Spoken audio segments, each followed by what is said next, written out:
Welcome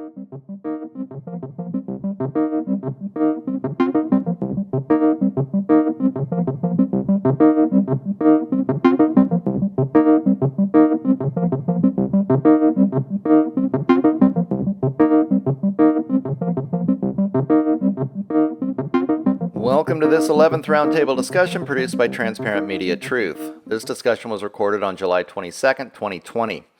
Our guests on the show today are representatives from the Action for Assange Network, an organization of activists dedicated to fighting for the freedom of journalist Julian Assange of WikiLeaks.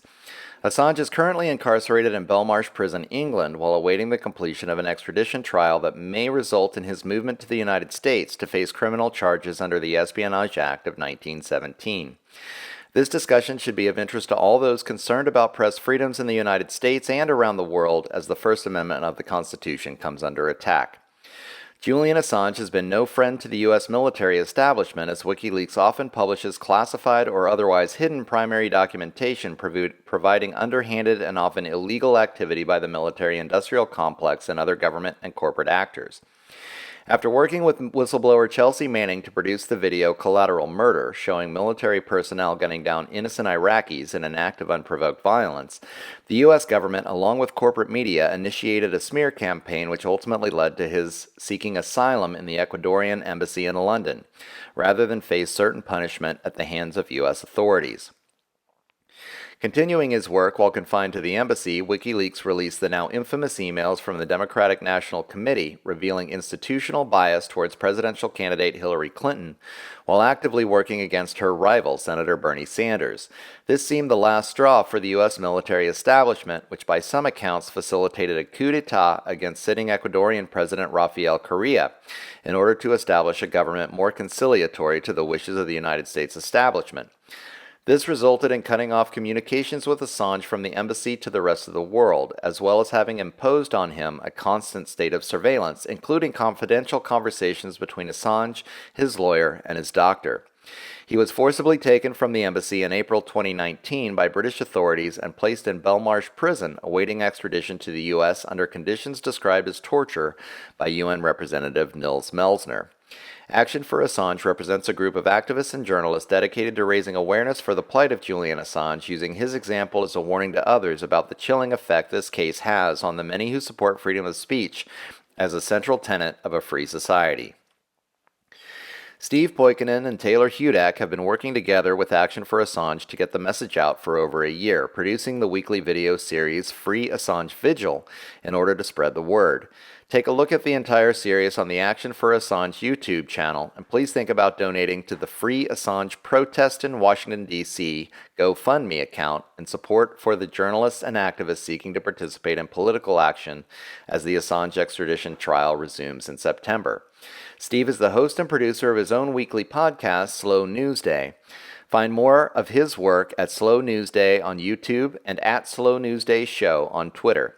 Taylor Hudak currently works as a journalist for independent media outlet AcTVism Munich, where she dedicates her talents to reporting on the Assange case as well as shining a light on the stories of others who choose to expose the underhanded tactics of the corporate and government elite. Find her work at AcTVism Munich on YouTube, and she is also on Twitter @_Taylor Hudak. I am your host. My name is Doug McKenty. You can check out my weekly interview podcast, The Shift with Doug McKenty, on YouTube and Facebook, and I am on Twitter @DMcKenty. Or take a look at my website, theshiftnow.com, for more information. As always, I would like to thank producer Rob Rubin for putting this all together. Find out more along with all other episodes of the Roundtable discussions at transparentmediatruth.com or at Transparent Media Truth on YouTube. Thanks for listening, and enjoy this roundtable discussion between myself, Steve Poikonen, and Taylor Hudak.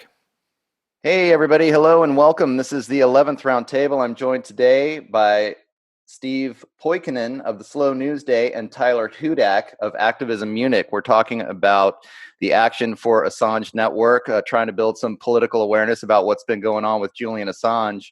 I am your host. My name is Doug McKenty, so welcome everybody to the program. Why don't we just get started here real quick with a quick conversation about what you guys are doing and how you got involved in this Action for Assange. Taylor, you want to kick it in? Yeah, sure. I'll start. Thank you for that intro. And Steve and I actually do know each other. We've been working together for about a year now. We just celebrated Action for Assange's 1-year anniversary. It all started when Andrew Smith, one of the co-hosts on the Free Assange Vigils, when he and I met each other, and we decided to pick up where Unity 4J left off, which was another Julian Assange or Free Julian Assange organization to build unity and support for him. And Andrew and I decided to pick it up, and then we brought Steve on, and we've been holding these vigils every week. I'm not on as frequently as I once was because of some of my other work that I'm doing in my journalism, but I still cover the Assange case frequently. Steve is still very active on the vigils and has his own show too, so I'll toss it over to him if he wants to describe kind of what's going on with Action for Assange and the vigils. So back in February, we went to Washington, D.C. as Action for Assange and spent the week in D.C. Doing a series of demonstrations and events around the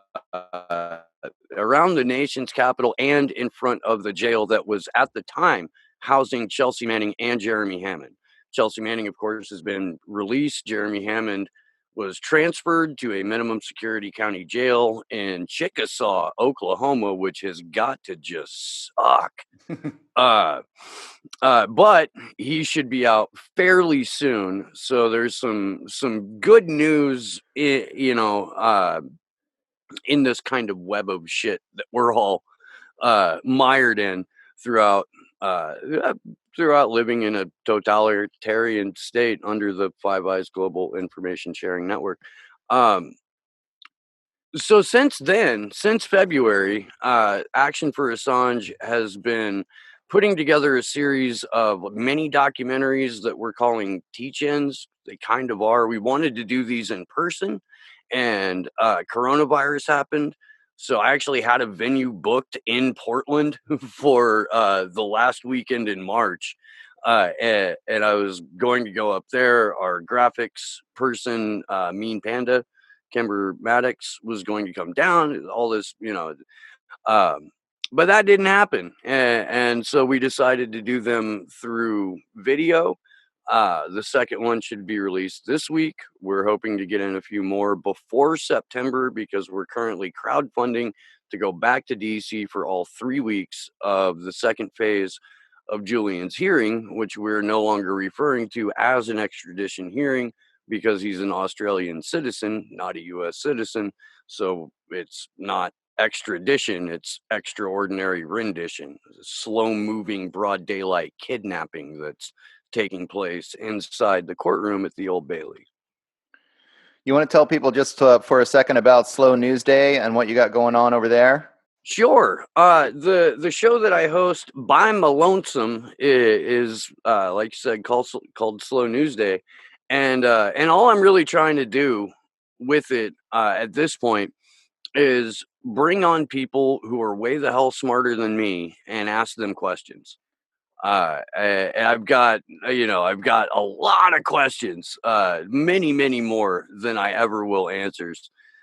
So I try to bring on people who are, I guess, speaking in a post-partisan voice, who aren't playing like red team, blue team, that kind of thing. Yeah. And we have a conversation about, much broader subjects than kind of narrowing it down to just horse race politics or, team sports, that kind of shit.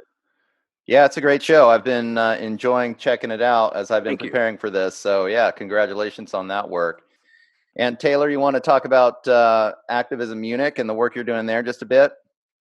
Yeah, so I work for a nonprofit independent media organization, obviously based in Munich, Germany, and I cover Julian Assange's case. I also just recently picked up with Craig Murray's case, and for anybody that's watching that's unfamiliar with Craig Murray, he was the former UK ambassador to Uzbekistan, turned whistleblower. Now he is a author, a journalist, a blogger, and he is in his own press freedom case right now, actually really free speech case. So I'm covering that case as well. And AcTVism Munich, like I said, we're based in Germany, and we cover more than just free press cases. That's my area of focus. We also cover all kinds of topics, from U.S. politics to U.S. foreign policy, domestic politics in Germany, and just all throughout the world. The election, interestingly, it's something that I don't cover that much, but my colleagues do. And we also started to pick up on some psychology and science-based content as well. And I just have to say I'm really grateful to have that platform, because it's a place where I can speak freely about Julian's case and really highlight his plight on a regular basis. Yeah, it's been great. I've been checking that out as well. Like I said to Steve, just to prepare for this, and seems like you guys have access to a lot of people. Saw a good interview with Chris Hedges. I saw that you've interviewed, not you personally, but Glenn Greenwald. So a lot of different voices on there, and also would recommend certainly that people go and check that out. So we, as independent journalists, I think, and maybe myself included, I mean, just trying to do what I can do over the internet without any corporate ties. But the case of Julian Assange is really important for all of us, because, anyone that's concerned with freedom of speech, as we are, trying to get ideas out there that aren't covered by the corporate media, we're looking at this case and thinking, my God, this could be any one of us. So it's important to really keep track of what's going on here. And, when Rob, who helped to produce this show, asked me to do this and host this episode, I thought, I'm pretty well versed on the whole Assange thing. I've been, obviously keeping track of it over the course of the last couple of years. But man, I haven't heard anything in, like the last 4 or 5 months. I don't really know what's going on. I need to get current on the issue.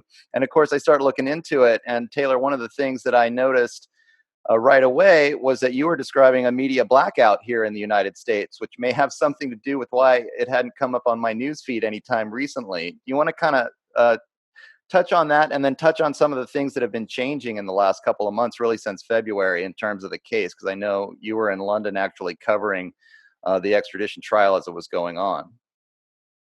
Yeah, you're right. I mean, the media has largely ignored this case. You will see, and when I say media, I'm talking about the corporate media in the United States. What you will see is, if there is something that major happens. For example, when he was first arrested, that of course was covered. That was a year ago. Mm-hmm. When I was there actually covering the hearing back in February, I did not see any corporate media there besides CNN. They were there for one day. They were there on Monday, and that was in the morning. So they only actually had access to the prosecution side, and then they left. They didn't even stay for the entire hearing. It was supposed to be 5 days. It only lasted 4. And since then, we've seen even another indictment come out with no new charges against Assange, but it just broadened the scope of the already existing charge, which was conspiracy to commit computer intrusion. And this is really just an attempt to sort of separate Assange's activities from that of a journalist and try to frame him as a hacker. The point being here, though, Assange, in any journalist, it is your duty to protect your sources and make sure that they remain confidential. And so he, of course, had technical skills in which he could help his sources remain confidential. That's essentially what he was doing. This is something that journalists do all the time, especially investigative journalists. So surprisingly, the media did not really even touch on this. I was called to speak about this with Sputnik, so Russian television was covering this, and independent media, of course. But beyond that, nobody was covering this at all. And I think Steve would agree to that, they tried to claim that Assange, or they are claiming that he was conspiring with Anonymous. And they were actually the FBI is depending on the testimony of a known FBI informant, Sabu, and also a child predator. The FBI was willing to work with a convicted child predator in order to broaden the scope of Assange's already existing charge. Well, let's put this in the proper historical context too, because the convicted pedophile that the FBI is heralding, the Department of Justice is heralding as their new star witness, was also convicted of embezzling funds from WikiLeaks. He was an FBI informant way back in 2011. He was paid by the FBI to infiltrate WikiLeaks. The first time, now they brought him back, Sigurd Thordarson, Siggy, this certified sociopath, because he's been certified as a sociopath by doctors in Iceland. This FBI rat, this paid informant from damn near 10 years ago, it is now being heralded as a credible witness by the Department of Justice, who, by the way, did not release the superseding indictment to either Julian's legal team or the judge in the case. They released it directly to the US media, which is absolutely fascinating to me. It will not be used in court, is what I'm getting at. Nothing in this superseding indictment is going to be used in court during the hearing that's coming up. Rather, it was one of those poison pills that the DOJ will throw out to the press wolves to give them something to chew on to further smear the character of Julian Assange. Yeah, I mean, we've seen so much of this character assassination going on, and I've actually been surprised at how effective it is. Steve, before we get into the meat of the matter, I want to give you a second to pitch. I know you're trying to raise a little bit of money to try to get to DC, right? For this, this is when the second part of the extradition hearing is happening in September, correct? And that's going to be in London, but you want to go to DC for a protest there. So as it stands right now, Action for Assange is basically the only US-based organization that is standing up for both Julian and trying to preserve investigative journalism as we know it. Mm-hmm.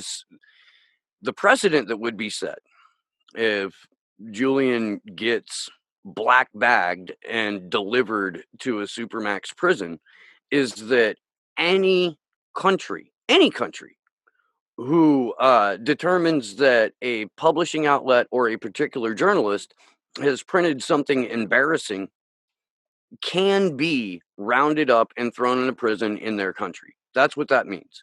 So we're concerned about that. We're very concerned about that.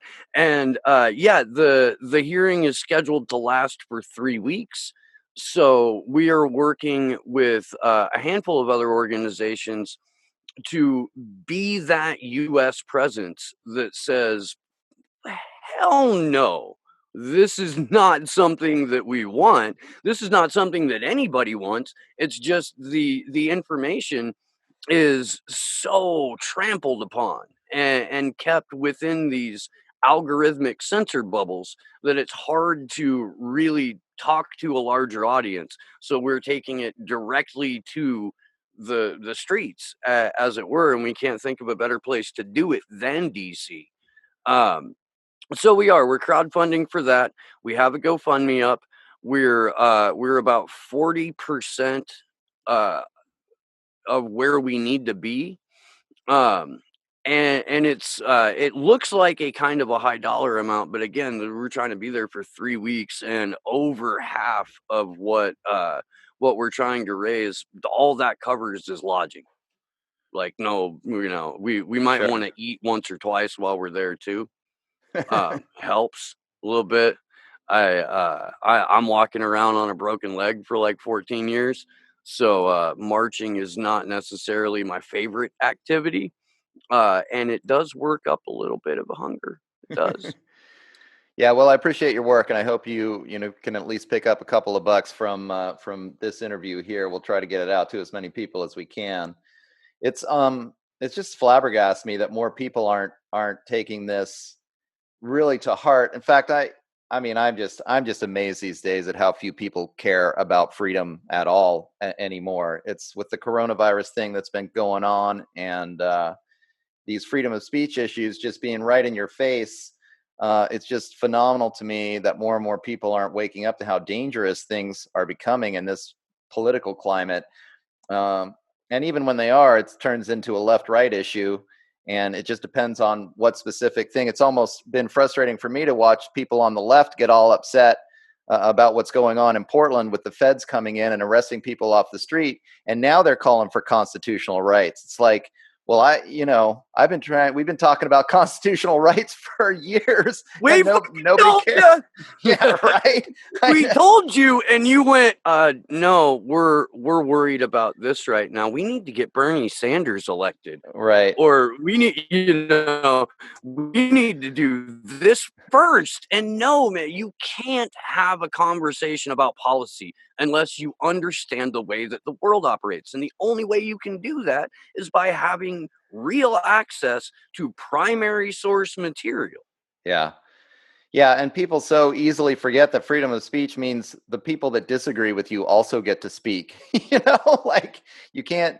I don't know. It's amazing. Right now on Twitter, the authoritarian left is fucking doing a little happy dance because thousands of Twitter accounts that had QAnon in their handle or were using QAnon hashtags have been purged, and these idiots don't see that they're next. Right. Yeah. Go ahead. No, you're exactly right. They don't realize that when free speech and freedom of thought and expression, if it's taken away from one group, it absolutely can be taken away from you as well. Right. It's ridiculous. The left in America is really not even leftist. I hate to bring this up because this debate I just want to get it out there though, this debate with the whole mask thing is so ridiculous as well, because here we have, and I was talking to Steve about this earlier, and it's so ridiculous to me how people are actively advocating for their rights and their bodily autonomy to be taken away by the state.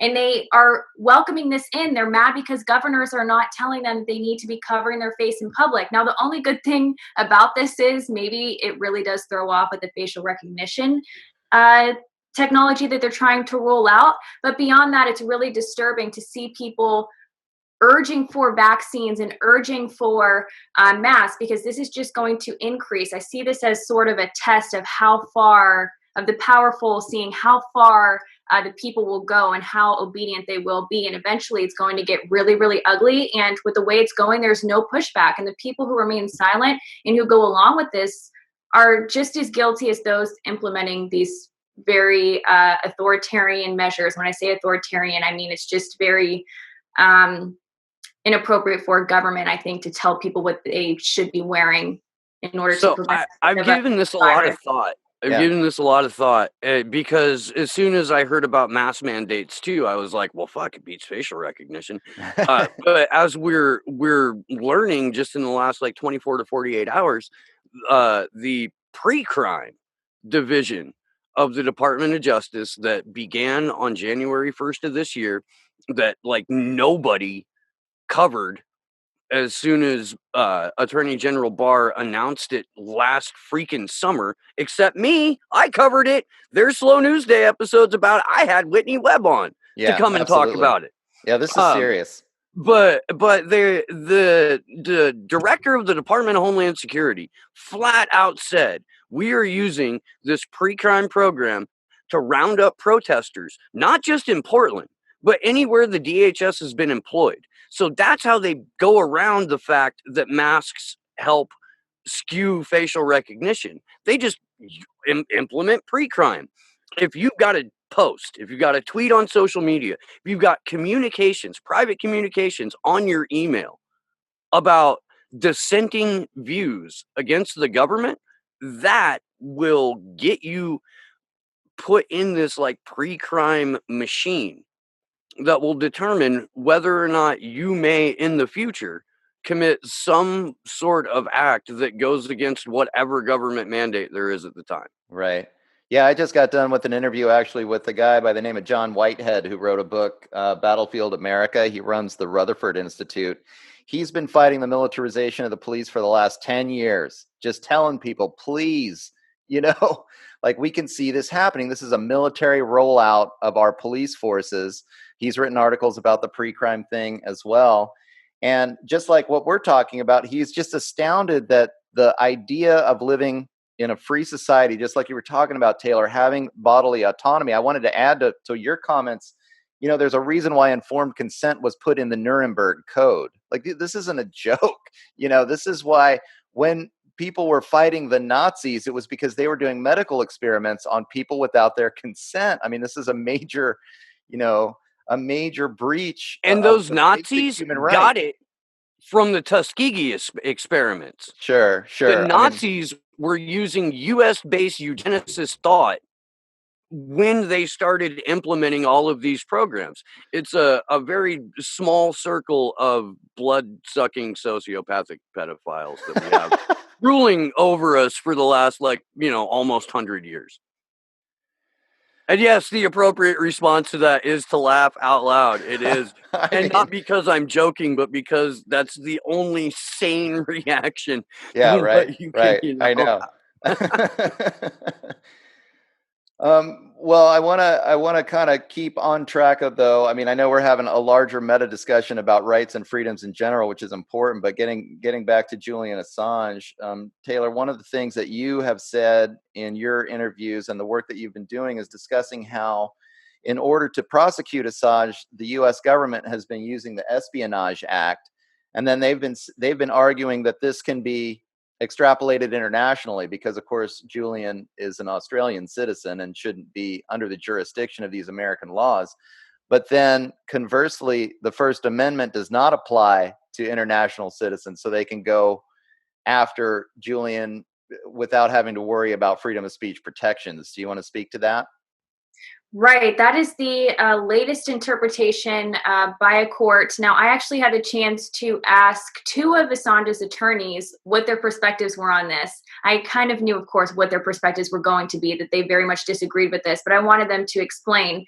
And they believe that that is a completely faulty interpretation that the Espionage Act of 1917 can be used against a foreign national. Many people who are not familiar with this case automatically assume that Assange is an American citizen in the UK right now, but he is an Australian citizen, and he does not, according to this court in this latest interpretation, you're right, he is not protected by the First Amendment. It does not apply in this case. That's what they're arguing. But the Espionage Act of 1917 does. And this is also the first time that the Espionage Act has been used against a publisher for journalism, for publishing government material.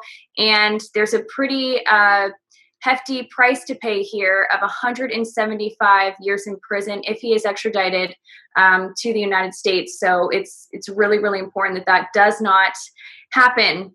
And it seems that all rule of law here has been purposefully disregarded. If you even look at the judges in this case, one of them failed to recuse herself when she had very close ties, or very I want to say she had a serious conflict of interest. Her husband was implicated in WikiLeaks documents. Her son worked for an anti-data leaking company. She did eventually, she was somewhat taken off the case, but ultimately maintains control over the current judge, which is Judge Vanessa Baracer, who has been very much in favor of the prosecution. People who have been present in the courtroom have spoken to this and said that it was very clear that she was taking her cues from the prosecution, who were themselves actually taking their cues from U.S. officials who were present in the courtroom. It's extremely inappropriate what's happening. He also shouldn't even be in prison right now. He is in Belmarsh prison, which is the worst prison in England, in the UK, I believe. He is there right now, and he's being held on remand, which means he's being held without charge. And he was given a 50-week sentence for breaching bail, which was a very excessive sentence, but that has already been served, and he's still there right now. So just many, many abuses of power in this case. It does concern me for the future and for this upcoming second half of the extradition hearing. Their reasoning for keeping him in prison on remand is, well, we haven't charged him with anything, so how could we let him out? real shit right there. Right. That's an official statement Yeah. from the governor of Belmarsh. This real-time prequel to V for Vendetta that we're all living in right now is just it's I tell people on my show a lot that we live in a fucking cartoon. And every day something happens that bears that out, and it makes me just want to slam my head against the fucking wall, dog. It Right. really does, man. It's so frustrating. Yeah, I hear you, Steve. I mean, I don't even know what to say. The critical thinking that's not happening, and the spoon feeding of information from the corporate media, where people are just sucking it up and not doing the research for themselves, because I think the hypocrisy and the corruption from what's going on the upper levels of the government and the corporatocracy here is so flagrant these days, and yet people don't want to talk about it. They don't want to see what's happening. And what's happening to Julian Assange is just, it's like the tip of the iceberg of this major power play by the powers that be. It's why I know it's why it's so important to the two of you. I want to talk a little bit more about the Action for Assange movement, and then describe the vigils for Assange that you guys put on, so people can, if they're listening and want to find out more information, can go and find that out there. And then we'll just kind of really get into the heart of what's been happening to Julian over the last 10 years. Really, it's been such a long time now. It's a huge story. For sure. Steve, you could pick up on Action for Assange initiatives. So the way that the vigils work normally is that we will try to bring in a couple of guests who I guess have a specific area of focus or a special skill set that they have applied to this movement to bring awareness to the persecution of Julian Assange. We've had people from veteran intelligence professionals for sanity on a number of times now. Ray McGovern, it's great when Ray McGovern is on the Those show. guys are so cool, man. I mean, they do some incredible work. For our 1 year anniversary of these, and by the way, we've done these every week. We're in our 55th consecutive week of doing this, and there's always news. There is always something that comes up in the course of like anywhere from 4 to 7 days that we're like, oh shit, didn't know that. We got to cover that, and we've included information about what's happening to Craig Murray. I believe we were the first media outlet at all to highlight what was happening to him. AcTVism Munich has done a wonderful job of doing that. But again, it's like, that's it. It's us, who are screaming from the rooftops about it. We have the teach-ins that we're producing. We finally got ourselves a social media team. I'm sorry, UPS just pulled up in front of my house, so if it gets loud as fuck, that's why. I shoot right. outdoors, sort of. I've been like a screen porch, so I can't really shut out what goes on, but I do live in the middle of nowhere, so like that's gonna be the only interruption that we have. Trying to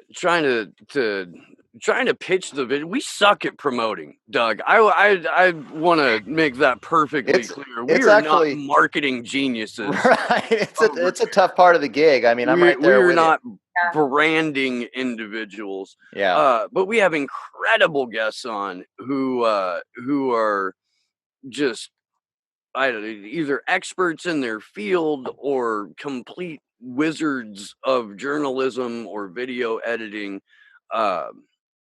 It's a really good time. You should definitely check them out. They're on Tuesdays at 9 p.m. Eastern and Saturdays at 1 p.m. Eastern. And we will occasionally do something during the week if there's an earth-shattering story or a celebratory event. will bust in for those. It really is amazing. Steve is right when he says that literally every 4 to 7 days, there is something to talk about. There is something new, either directly related to Assange's case, it's happening to him, or something very, very related, and at least in the realm of free speech and free press. And that's what, yeah. I'm sorry to run all over you, sis. I am, dude. But like, that's what pisses me off about independent media specifically, because they're gonna get us first. Yeah. You know? Yeah.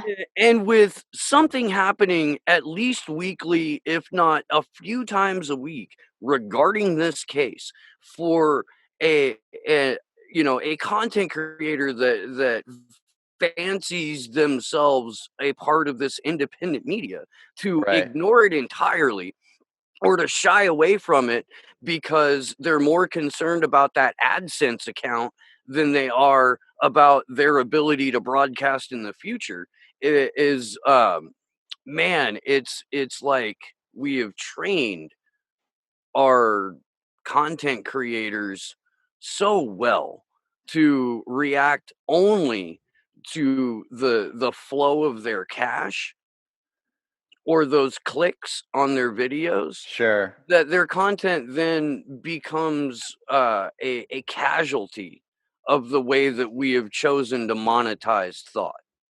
You know what I mean? Yeah, it's a big problem. It seems that there's a lot of coverage about electoral politics that seems to really dominate independent media, which is strange because it's independent media. It's supposed to be the place where it's supposed to be the place where you could talk about other issues like Julian Assange's case, like Craig Murray, and other complex things. Now, Steve, you've made a good point that oftentimes they'll deviate from electoral politics to talk about the Epstein case. But that, of course, generates lots of likes, views, and there's something to be gained from covering that as well. But there needs to be more of a focus on some more substantive issues. And unfortunately, I've seen many people still make some really big mistakes when it comes to the reporting on Assange's case. Again, the point being that this is an outlet, or this is supposed to be a platform where you can actually talk about things that the corporate media won't cover. And it seems that it's not so much happening beyond. There are some individuals who do a good job of talking about the issues, but for the majority of the time, I believe it's very Biden, Hillary. Can we talk about the format real quick? I know that this is a deviation from the subject of let's do it. This is important for sure. So the format seems to be, I'm going to use, and I'm just not that I do, but let's say I'm a content creator that, for example, does 7 videos about Elizabeth Warren in a day. Okay. So what you do is you use mainstream media as the baseline material for your content, and you maybe wag your finger at mainstream media, but you're not bringing in independent journalists who have also covered this material. What you do is you kind of curate your audience to respond to what mainstream media does. It's a reaction to what mainstream media does. You wag your finger at it, and then you train your audience to only respond to political discussions that mainstream media set up. And you wag your finger at them, but that's fucking it. And then any content that doesn't have to do specifically with the horse race, or as Taylor said, Epstein, they tune out. They're incapable of processing anything outside of that, and it fucking sucks. I've noticed this too, Steve, that as long as we're reacting to the mainstream narrative, then they're still controlling the narrative. 100%. Got to get away from talking. And this is reminding me, because I had the opportunity to watch some of your interviews with Whitney Webb. And you were asking her, are you getting a lot of calls for interviews? She says, well, I get all the calls in the world for Epstein, but not about my Dark Winter series, because that's about coronavirus. My God, we're not talking about coronavirus. No one in the mainstream narrative is talking about coronavirus. They'll let us talk about Epstein, so we'll talk about Epstein. It's like, that's really telling, especially since her work on that was brilliant. Just absolutely amazing, the connections that she was making between what's happening with the rollout of the coronavirus, this whole pandemic response, to these plans and these games that were being played out in 2001, going all the way back to right before the anthrax attacks. Yeah, and she said on my show back in March, I think, that she felt like from her Epstein series through her Dark Winter series, exploring all of these new AI technologies that are coming out, the way that the Gates Foundation is operating in this, each article and each series of articles that she done, she said it felt like she was covering the exact same story, looking Right. back on it with some distance and a little bit more perspective, but from different angles. And she's absolutely right. There's no separating what the Epstein thing is about from what is happening with these simulated events, with what is happening with the rollout of the post-pandemic police state, and how technology is being abused. Yeah. And we are being abused as a result of this technology. It's all connected. And if people are, I would like the people that are listening right now, if you only take away one thing from this, please go read Whitney's work in total. Don't focus on one specific avenue, because it's all related. And the best way to do that is to watch Slow News Day and the interviews that I've done with her on these many, many subjects.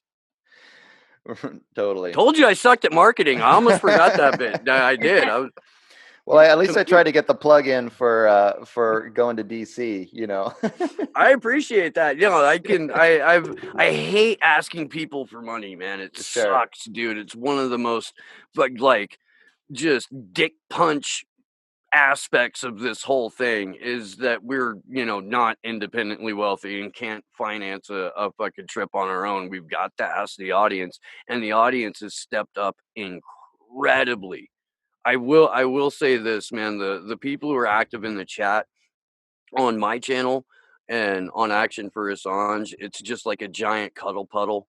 And it's the people are engaged, and when they stray off from what we're talking about and do their own thing, it's to like build each other up and support each other. It's an anomaly. It's an anomaly in social media, in my experience. Sure. Well, Taylor, what's your experience in terms of corporate media controlling the narrative? And I just, I want to bring up for the audience, I know you went to journalism school. So like, having been in that academic environment as well, one of the things that I heard in one of your interviews discussing when you were in school, it was amazing how many of your teachers really ended up with a negative attitude about Julian Assange. I mean, why is this? What do you see as going on? And about me too. Oh, yeah. And about me too. Right. I was not well liked by them. I feel like I could talk about this freely because I'm about there to get my degree passed and finalized and everything. So I feel a little bit more free to talk about it. Yeah, I mean, the schools are very neoliberal. They do not view Assange as a journalist.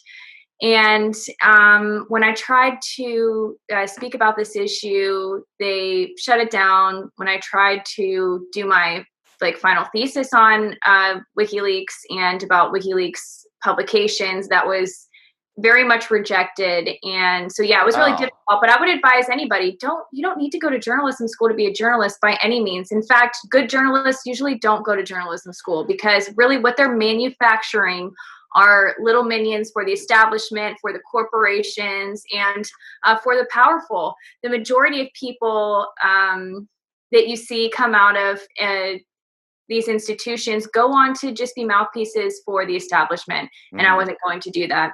I had a little bit more of a naive perspective going into it, but I learned very quickly that this is not, universities are not the place for free thought free speech and for honest journalism. Yeah, So, it's sad to but see.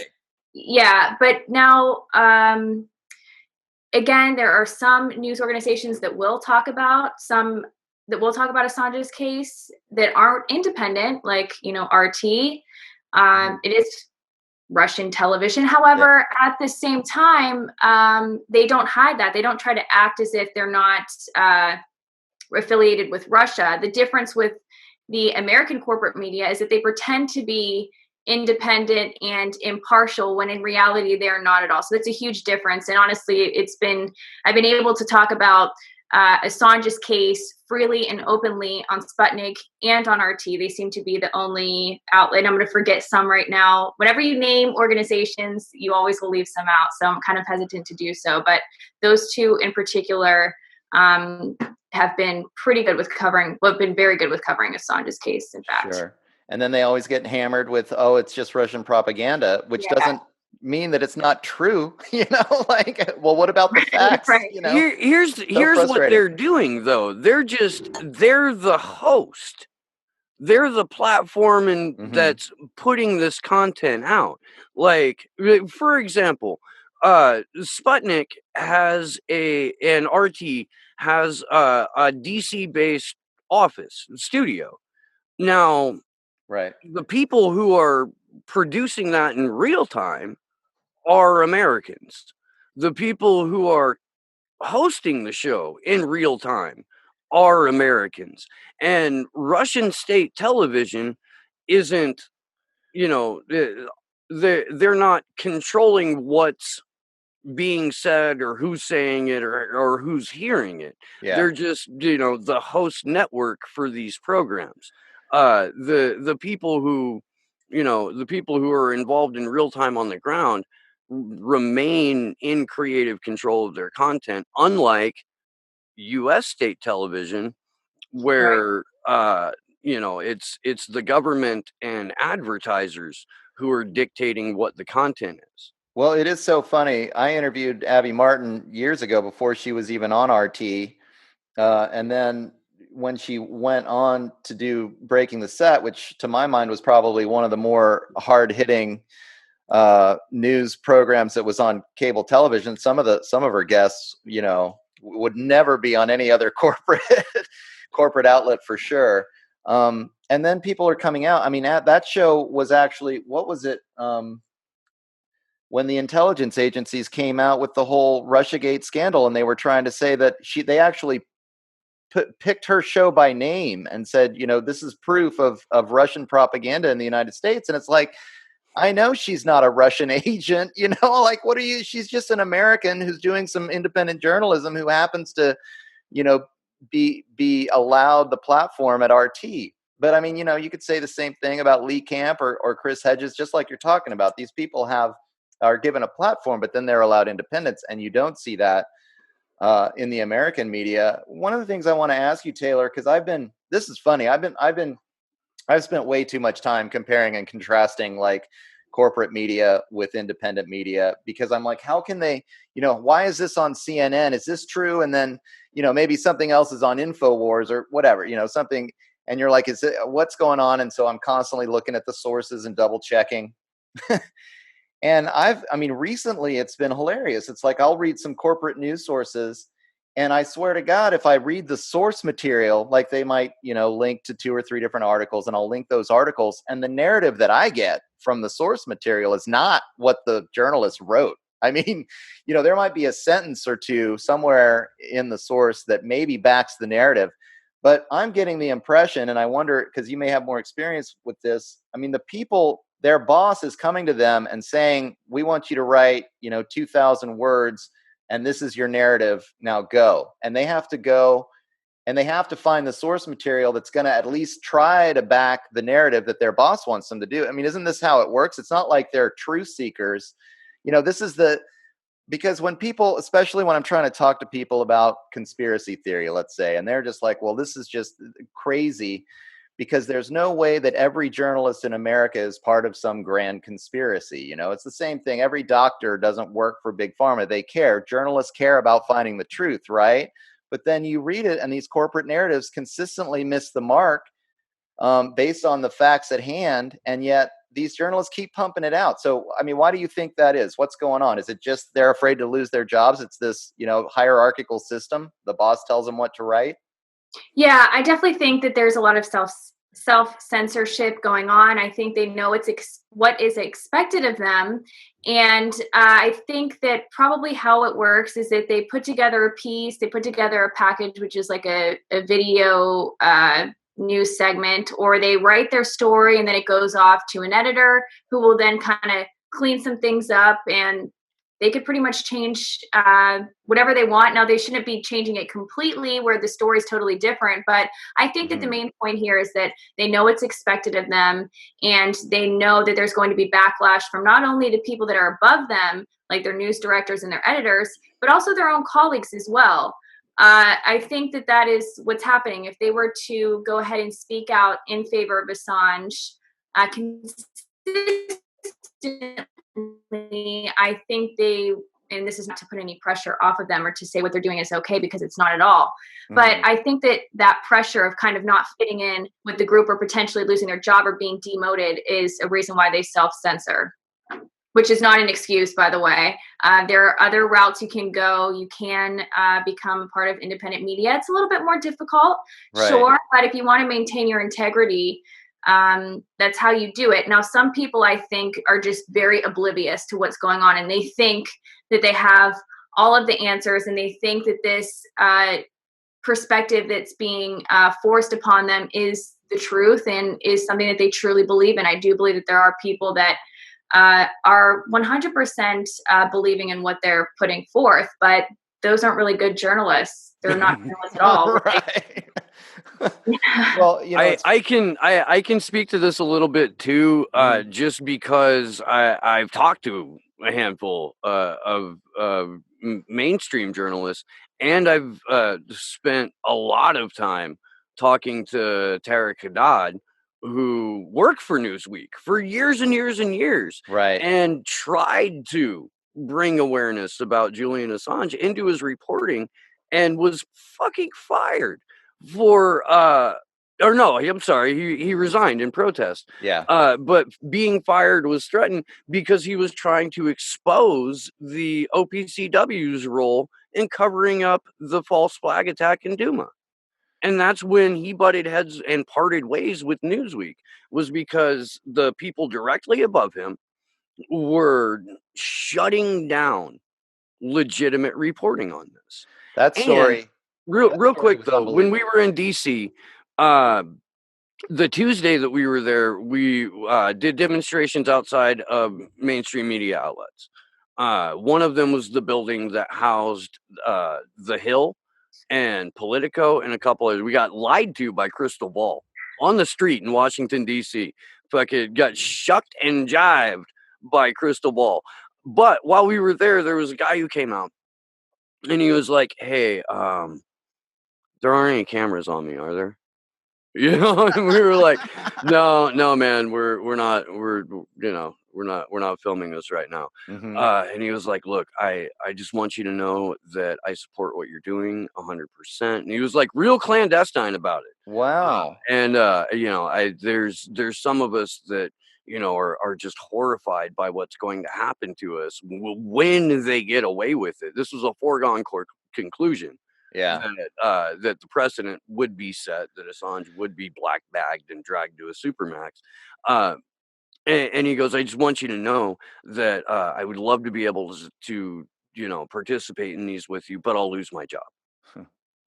And that's it. That's like flat out it. People are too afraid to speak their minds because their livelihood is Yeah. at stake. Now, I know how much money it costs to live in Washington, D.C. because I live in California. And, I know what my rent is. I know how much I pay for a gallon of milk. It's basically the same in D.C. It's actually a little bit cheaper in D.C. So I know what's on the line for those people. And like, I'm not trying to forgive their culpability in this because they are accountable Right. for what happens to Julian Assange. Everyone in the press is accountable for what happens to Julian Assange. Everyone. And what side of that you're on determines the content of your character. What I'm saying is it's an effective threat, but this is all a fear-based response. It's just amazing, actually. We're trying to live the American dream here and how expensive it is if you don't have a corporate job, because the corporate job's going to give you health care. The corporate job can pay you enough that you have a nice car, that you can save up and maybe buy a home, that you can save money for your kid to go to college. And so, maybe you're making a 6-figure salary at CNN or whatever. And if you had to, you can't live without that. Once you're on that track, I mean, the pressure to not speak is so powerful. And they just know. I mean, I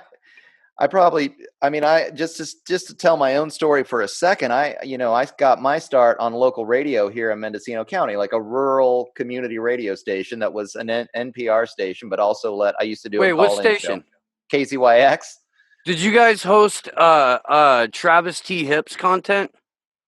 I don't think Back in the so. day? Not when No, that was, I'm sorry, that was Yeah. Ferndale. My bad. Right on. Yeah. Anyway, Yeah.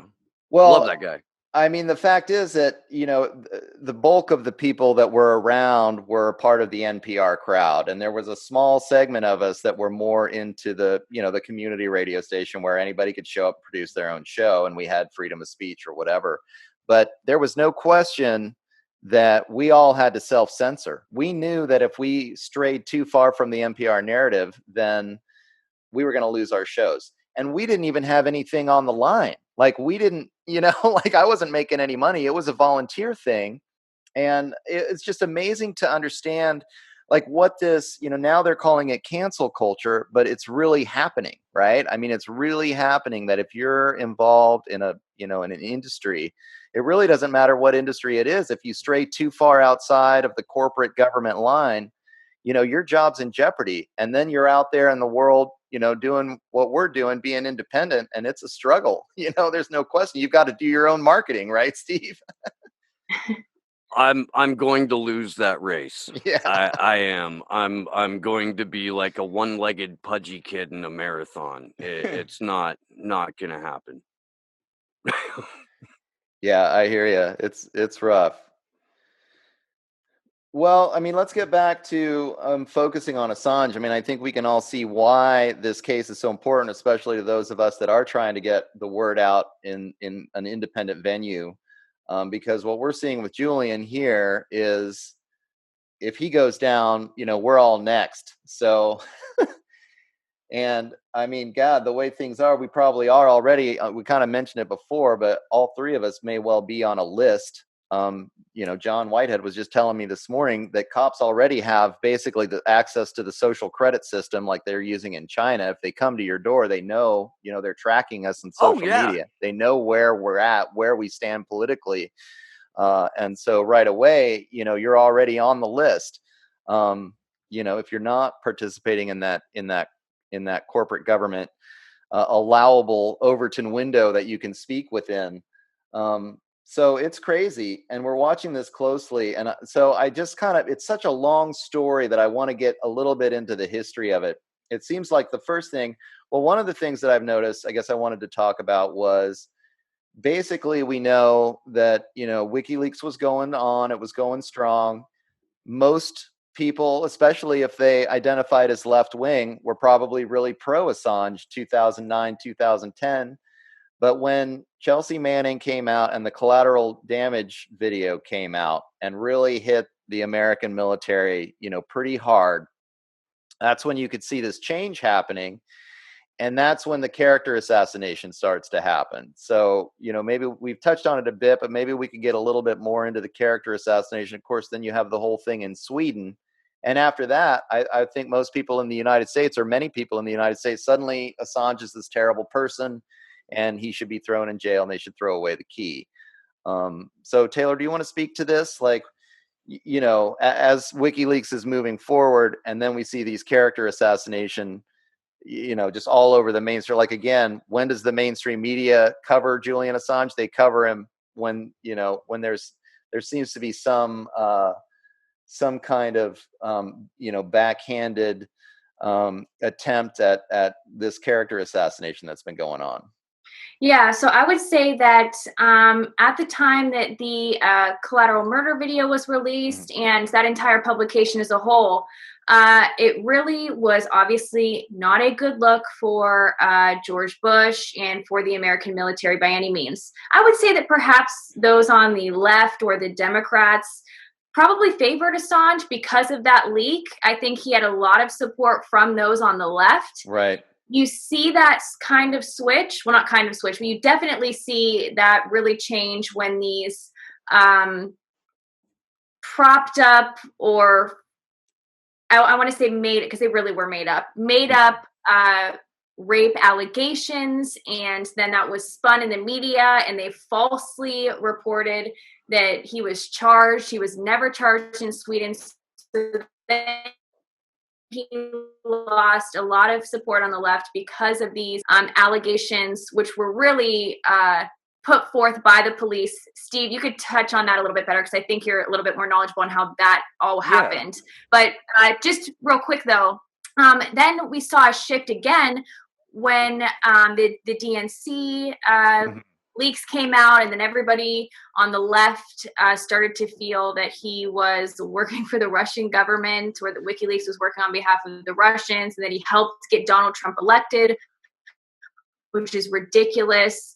And so then he was hated even more by those on the left and viewed as some right-winger. It's totally ridiculous. Assange himself said that if there was material to publish on Trump, he absolutely would have. Sure. Now, if you type in Trump or type in Donald Trump in the WikiLeaks search engine on the website, you're going to find some very not flattering information. If you type in Russia, you're going to find some very not flattering information. Right. So there's been a very effective disinformation and smear campaign.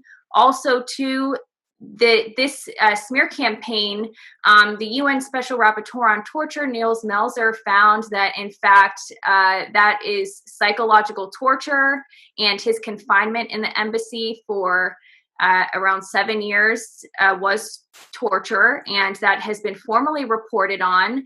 And the UK government just kind of said, well, we don't agree with you, and we're not going to do anything about it. And they are obligated to, in fact, conduct an impartial investigation into this alleged torture. And Niels Melzer, who was actually someone, this is so fascinating, Niels Melzer, again, this is the UN Special Rapporteur on Torture, he at first was not even a supporter of Assange. He was provided evidence of his case, and he said it was on his desk, and he kind of pushed it aside because he thought, I don't want to represent or investigate this rapist, this manipulator, this horrible person. And he just started to scratch the surface a little bit at first. He said, okay, let me just look into this. And he realized very, very quickly that he was completely duped by the media, and that there was mass deception in the media about Assange. And he was a victim of that himself. I guess I shouldn't use the word victim, but he succumbed to victims. That's the right word. Yeah, right. I mean, no, this is psychological abuse that's taking place on the part of the media. It is a form of abuse. I agree. Yeah. Go ahead. No, I was just going to say it was amazing because Niels Melzer, somebody, again, who didn't support Assange, just looked into the evidence just a little bit, scratched the surface, and realized that he was being lied to and manipulated. So it's never, ever too late to be on the right side of history when it comes to this case. Many people who, well, maybe not many, but people who support Assange now, maybe at one time didn't hold the best views about him, maybe at one time believed some very false information about him, but it's never too late. If you do look at this information, you will see that the media has been lying to you and you've been deceived. Mm-hmm.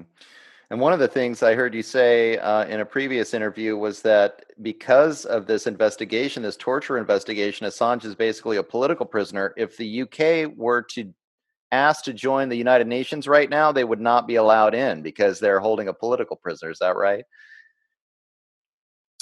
I actually am releasing a video all about his torture, and that is going to be coming out later this week.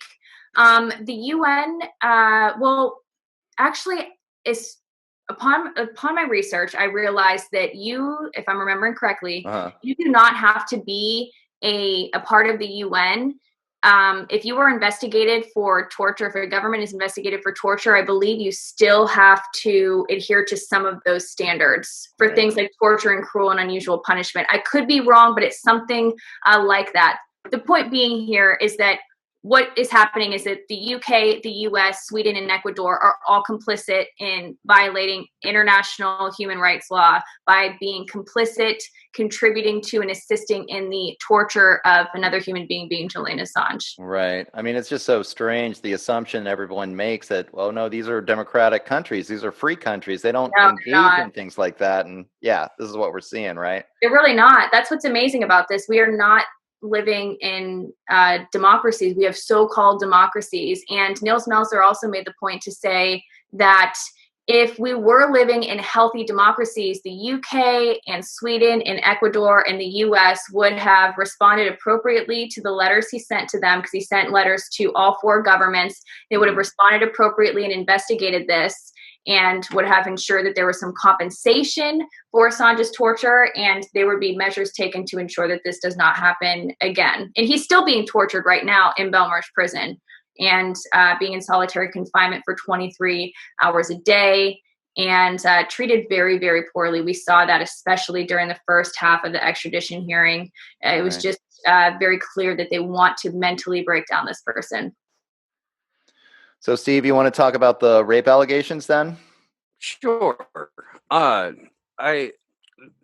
want to recommend the interview that Nils Melzer gave to the magazine Republic. That's Republic with a K. That's where the bulk of our information, unfortunately, about this whole debacle in Sweden comes from. There have been some outlets that looked into it at the time, but most of those stories have been scrubbed from the internet. Most of that reporting has been entirely scrubbed. So we've got this interview with Nils Melzer, and he's one of the good things about it is that he speaks fluent Swedish. So when he was able to access the original police reports and these emails that were going back and forth between the Swedish police and the UK. I think it's the Met is what the bureaucracy is called. And by the way, at the time, the chief prosecutor for the Met was now Labor leader Keir Starmer. Just sort of bringing this all full circle. They drubbed out Corbyn, who was too much of a pussy to stand up for Julian Assange until it was way too late. And now they've got Keir Starmer in there, who was leading this sort of, cloak and dagger kind of character assassination campaign against Julian. So what happened was Julian had been invited to speak at a conference. He had arranged to stay at the house of this woman. While he was there, they ended up having sex.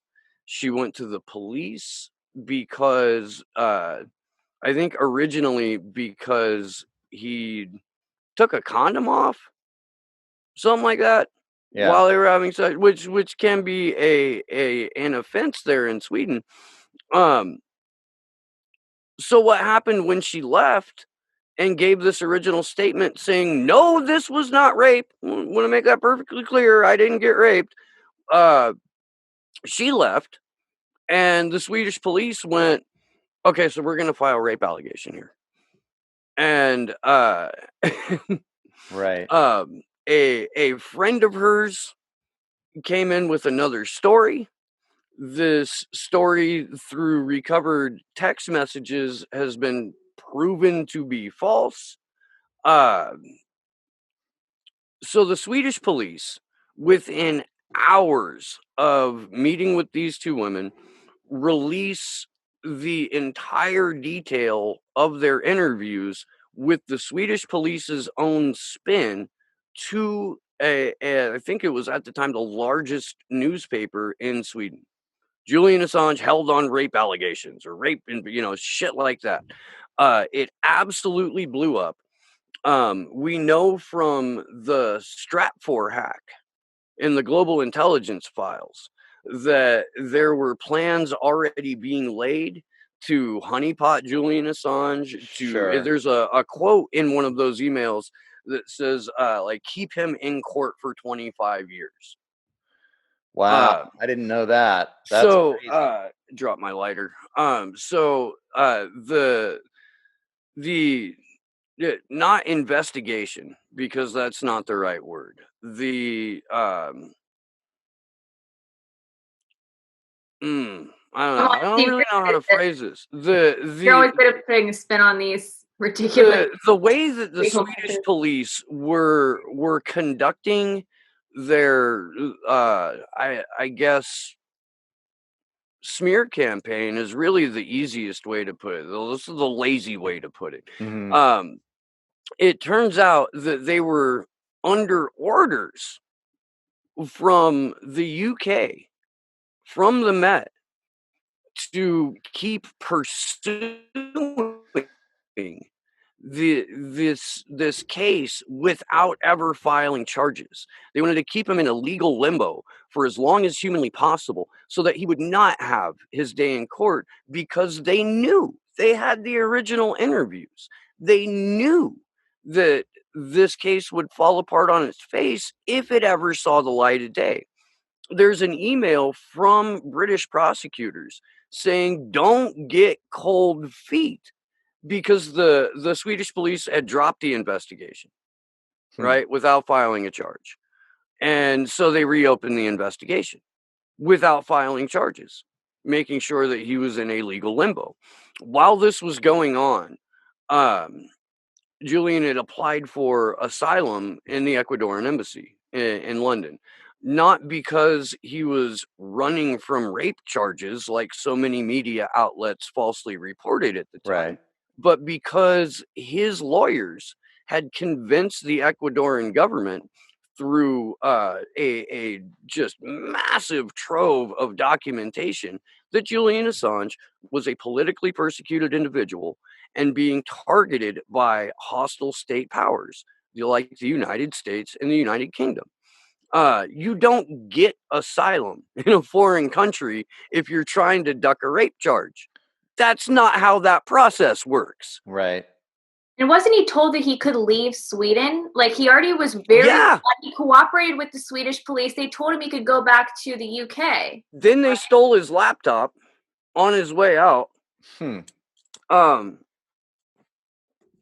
His computers were confiscated when he was trying to leave. But yeah, he reported to Swedish authorities. He gave an interview. They told him he was free to leave.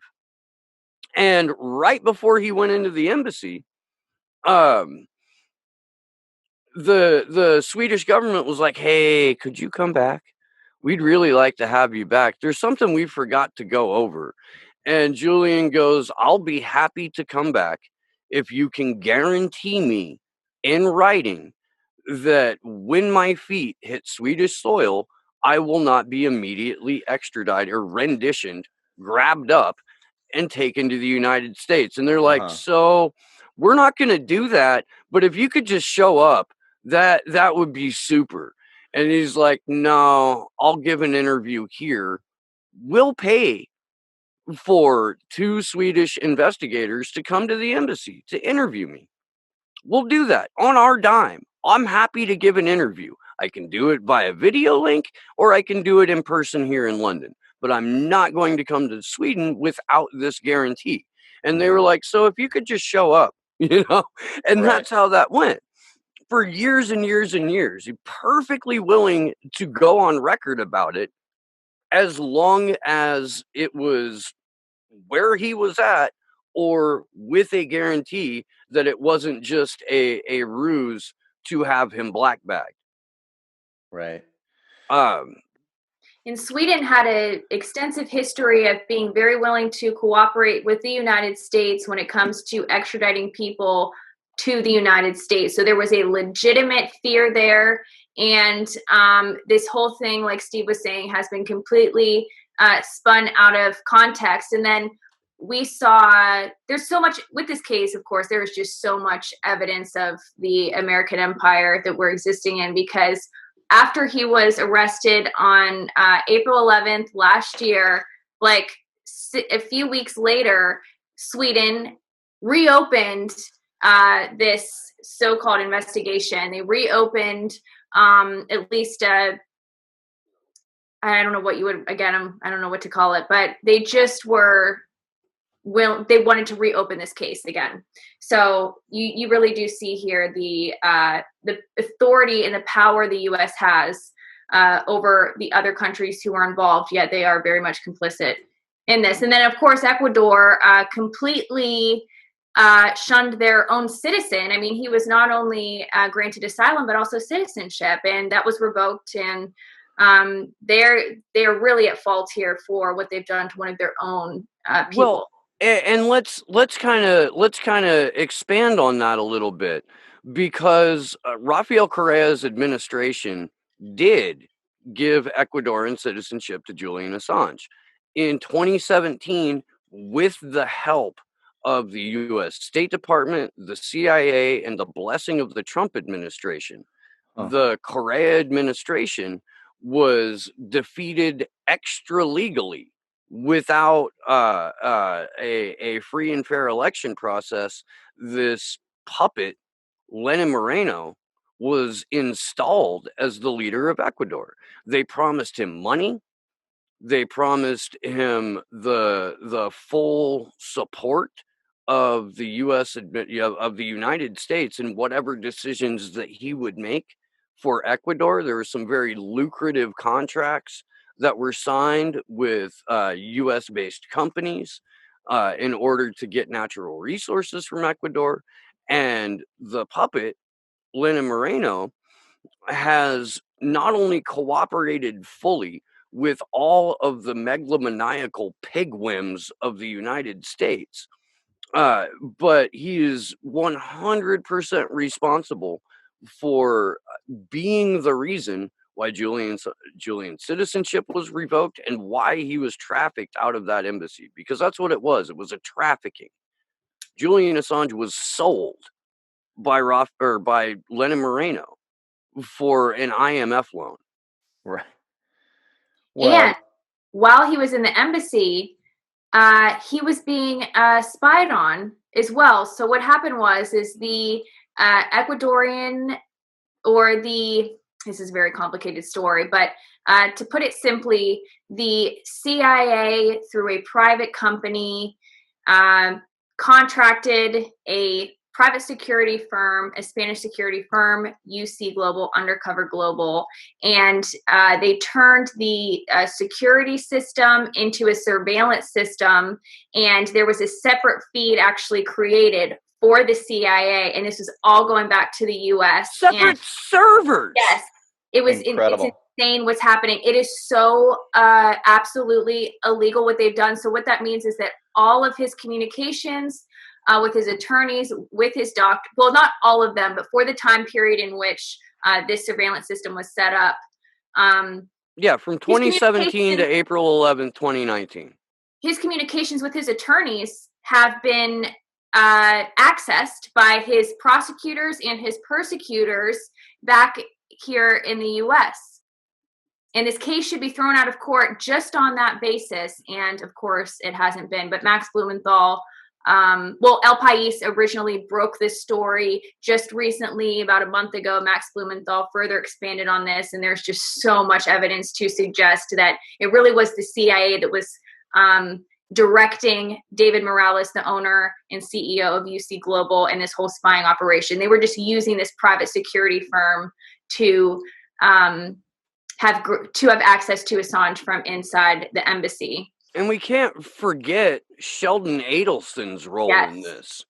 Yeah. Sheldon Adelson, casino magnate, massive Trump donor. One of the reasons that the Trump campaign had so much money to throw around in 2016, right. Sheldon Adelson's casinos were used as way stations and like sort of off book meeting spots for active CIA officers to meet with Lenin Moreno or Lenin Moreno's personal security and members of UC Global in order to pass along the hard copies of the I guess spy files that UC Global had collected from the embassy. And this wasn't just related to Julian or the conversations he had with his attorneys. Every single person who came to visit Julian Assange had to give up their electronic devices upon entering.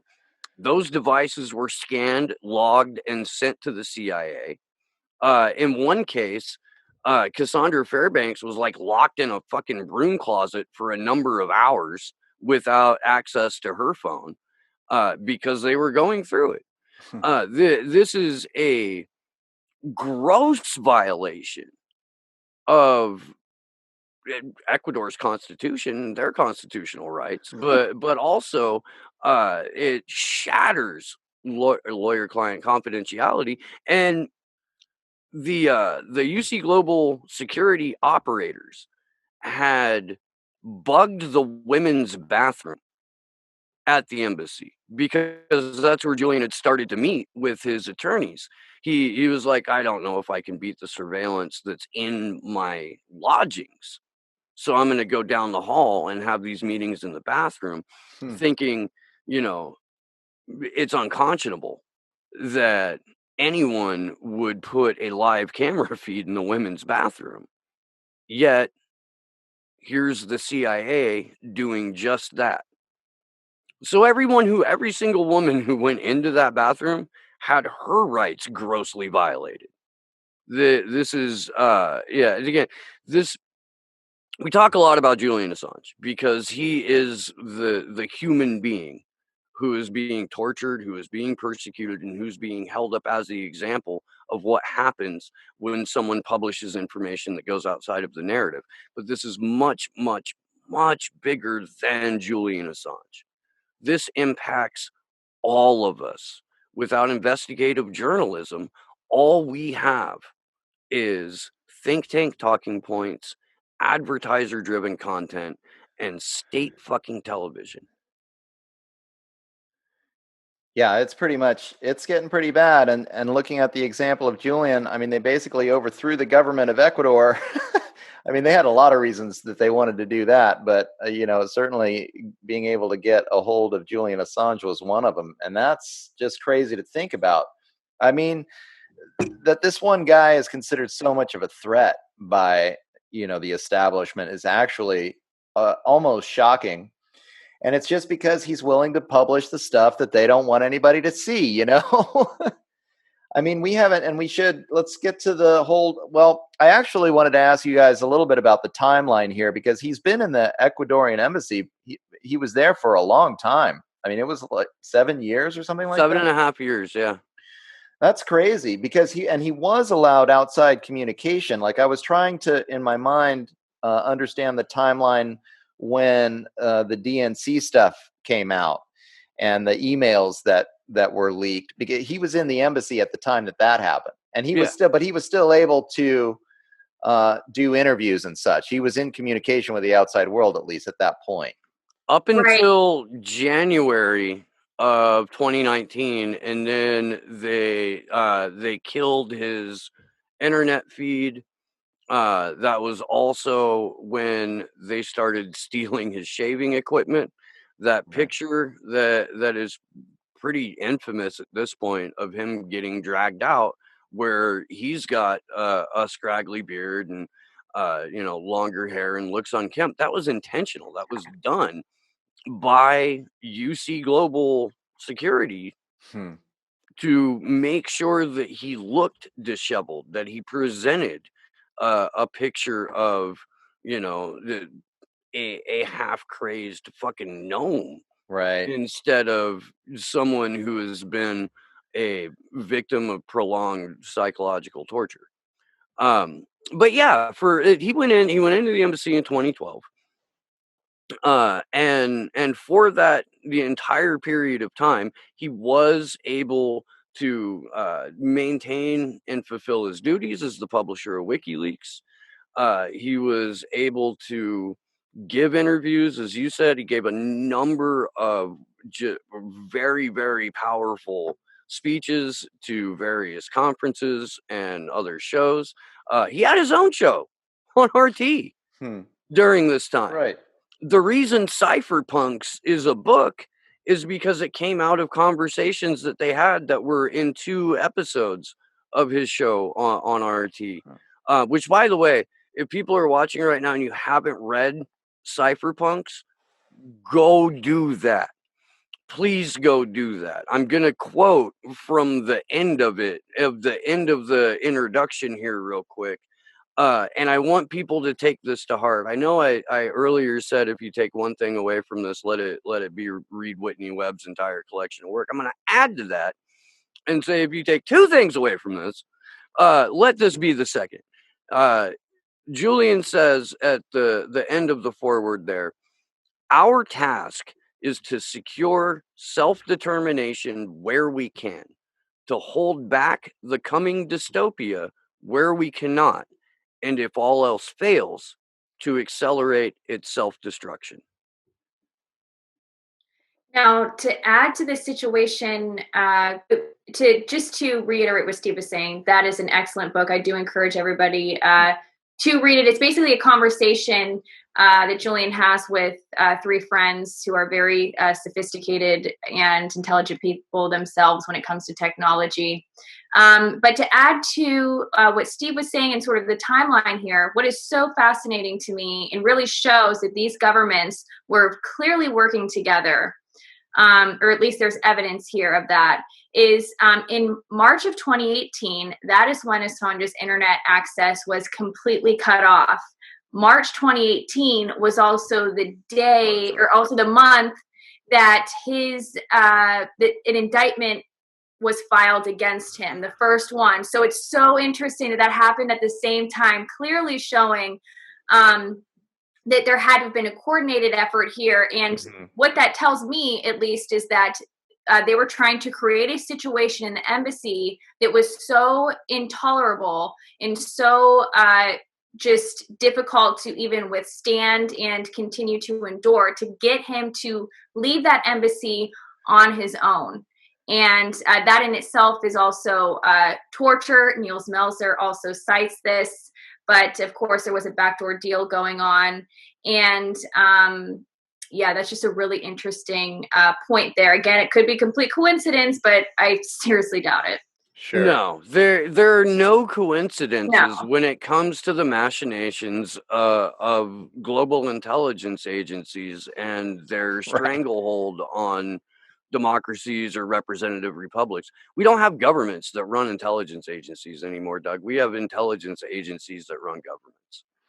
Yeah, I mean, it's clearly what's going on. I mean, this coordinated attack against Julian Assange is just indicative of what's happening all over the place in terms of, the surveillance state growing, the corporate control and the corporate. I mean, it's actually interesting to me that you're telling me that they outsourced to UC Global all of this, all of this intelligence work. I mean, that's what's even more phenomenal to me is the governments don't even do it themselves. These are private corporations that get outsource this job and do this work for them. So, yeah, I mean, no question that we're seeing, this huge segment of, what's called the deep state now in control, really in the driver's seat. I mean, of the executive branch in the United States, certainly, and in many countries around the world. It's more than frightening. And so, just to continue on the timeline, because first we had the collateral murder that really pissed him off. So we see the Sweden response, and then he's holed up in the Ecuadorian embassy in London. But then we have the DNC leaks, and I went back actually to prep for this and watch the interview because he must have been in the embassy at the time, but he was still doing interviews. The interview on Dutch TV where he brings up basically the potential. Of course, he didn't admit the source, but he talked about the the DNC staffer who just got murdered in Washington, D.C., which brings up the whole Seth Rich thing, too. And so now we've got the whole Russiagate thing. Is that I will pay 20 grand for information on Seth Rich's murder interview? They ended up doing that, I think, a little bit later. This was the first time he even mentioned the possibility that the reporter asked, are your sources in danger? And his response was, well, there was this DNC staffer who just got murdered last weekend, and the reporter tried to press him on it. Like, are you saying this was your source? And he said, well, I don't reveal my sources, but, it was certainly an indication that maybe there was a connection there coming straight from Julian Assange's mouth. And just seems to me like, of course, right after that, then they really amp it up. And, hell broke loose. Yeah, right. Yeah. His own organization, the Freedom of the Press Foundation, that he and John Barry Barlow put together as a result of the banking blockade that WikiLeaks suffered after the release of Collateral Murder and Cablegate and the Iraq and Afghan war logs, where WikiLeaks was removed from Amazon servers, and MasterCard and Visa refused to process payments going to WikiLeaks, which was a first of its kind, by the way, where this ever happened with a journalistic outlet. The banking blockade happened, and Freedom of the Press Foundation was created as a way to circumvent this and to give an organization that would be able to accept payments and then filter them not just to WikiLeaks, but to the defense funds of other whistleblowers and a number of very deserving organizations. Julian and Barlow intentionally kept themselves in the shadows on this, which may have been a poor decision in hindsight. But they organized this board with, of all fucking people, John Cusack was a part of it. Still is to this day. And when the DNC leaks came out and the immense pressure on outlets that were reporting these to make sure that while they were doing it, they were smearing Julian Assange's character and smearing him as a Russian asset and all of this other nonsense, Freedom of the Press Foundation straight threw him under the bus and disowned the man entirely. And this is an organization, by the way, that has Ed Snowden sitting as its chairman of the board. And Ed has gone to defend Julian on a number of occasions, but his organization will not. Fucking just, it's a head scratcher. It is. Yeah, you have to wonder, well, I think it's pretty obvious, of course, that there was probably some people who were influential in this organization that were perhaps there with some bad intentions. That seems to happen. We saw that, of course, with Sigi was there, a part of WikiLeaks to cause problems and to undermine the organization. Unfortunately, this is something that happens sometimes. And it's unfortunate that sometimes it is successful. And I think, too, I don't know if this would be perhaps a deterrent, but it's something I feel should be brought up as well, is that anybody who really challenges the establishment and either as a journalist or as an activist, if you are really, really effective, you are going to have to seriously pay the price for that, especially if you are in the Five Eyes countries, one of the Five Eyes countries, which I'm sure the viewers are aware, but in case you're not, the US, UK, Canada, Australia, and New Zealand. And of course, this happens in other countries as well, but I'm more knowledgeable in the Five Eyes countries. You will be targeted for that, for your activism and for your journalism. It happens to people, and there are documented cases of this. Snowden documents really highlight this, and not only does it happen on the ground and in person, but also online too with smear campaigns. And It happens to people who support Assange as well.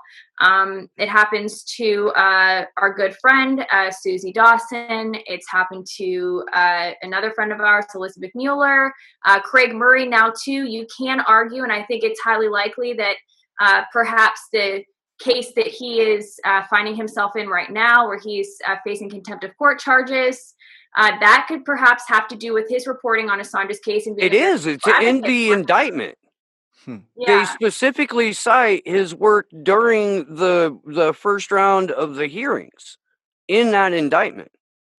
It is a direct, and not just it's Assange and it's Salmon that they're getting him for, but Right. it is in the fucking official charges.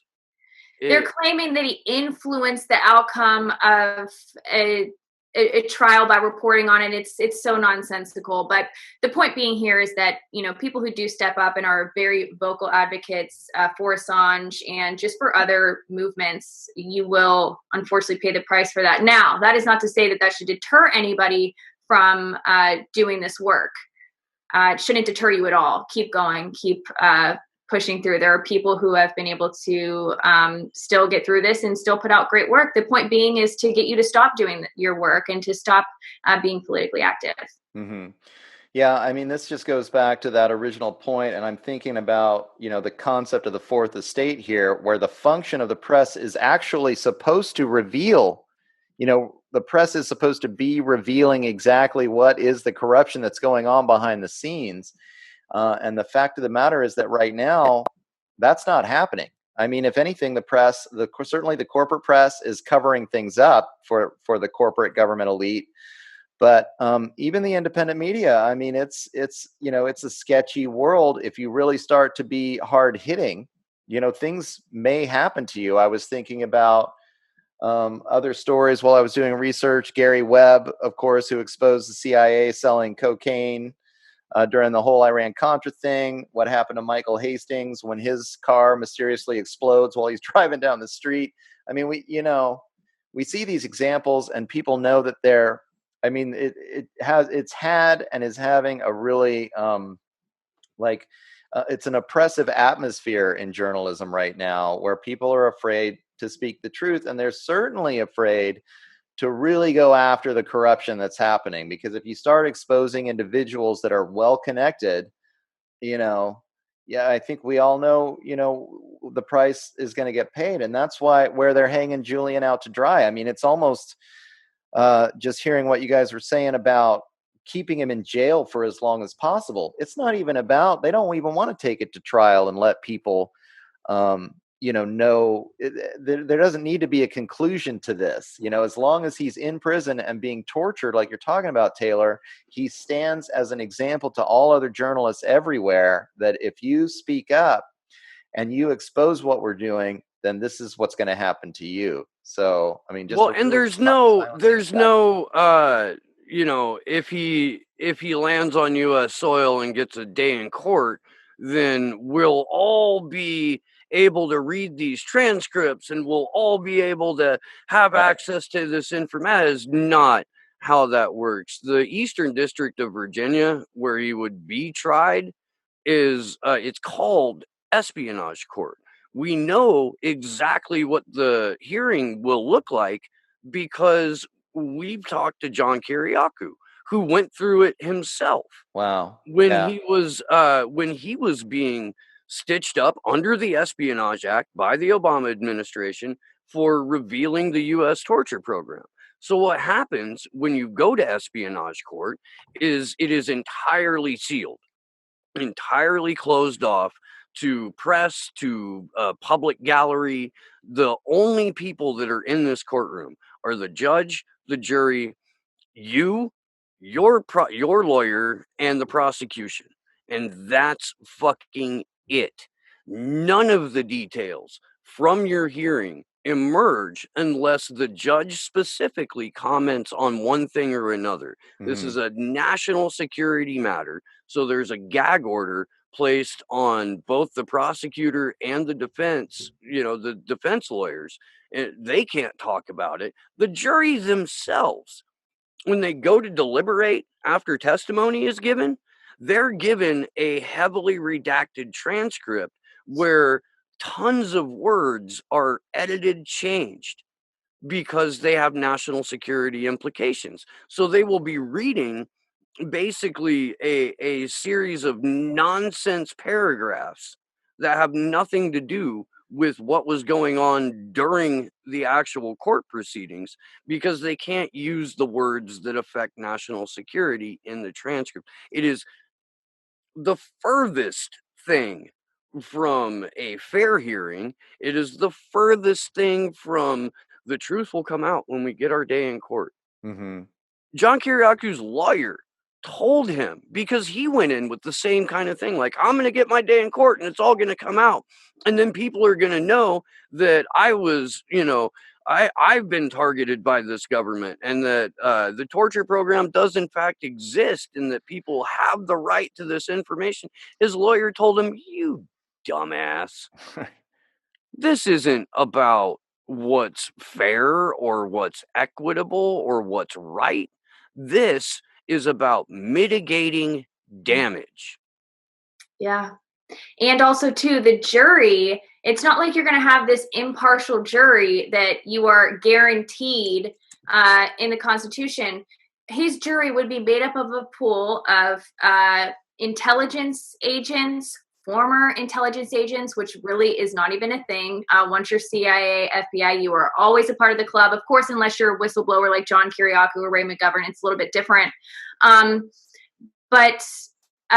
a dissident like Ray McGovern. But for the most part, your jury is going to be made up of their family members or people who are deeply embedded in this intelligence community. There's no chance in hell of getting a fair trial at all. And I believe that his attorney would be, or anybody who's tried in this court, a national security case, you are given an attorney by somebody who is within the system, which is inherently unfair. So essentially, you're given like a national security defense attorney, if I'm correct here, and they're within the system. And it's just a really, really unfair process. And like Steve was saying, none of this information would be made public. The press doesn't have a right to be there. So it would be closed door. And who even knows what would happen. We hope, of course, that it does not get to that point. But when you hear that narrative at times, all the truth will come out,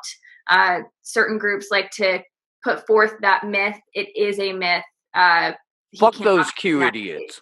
And fuck the NSA limited hangout that is QAnon for doing the work of the deep state and hijacking the thoughts of people who would otherwise be active about this. Mm-hmm.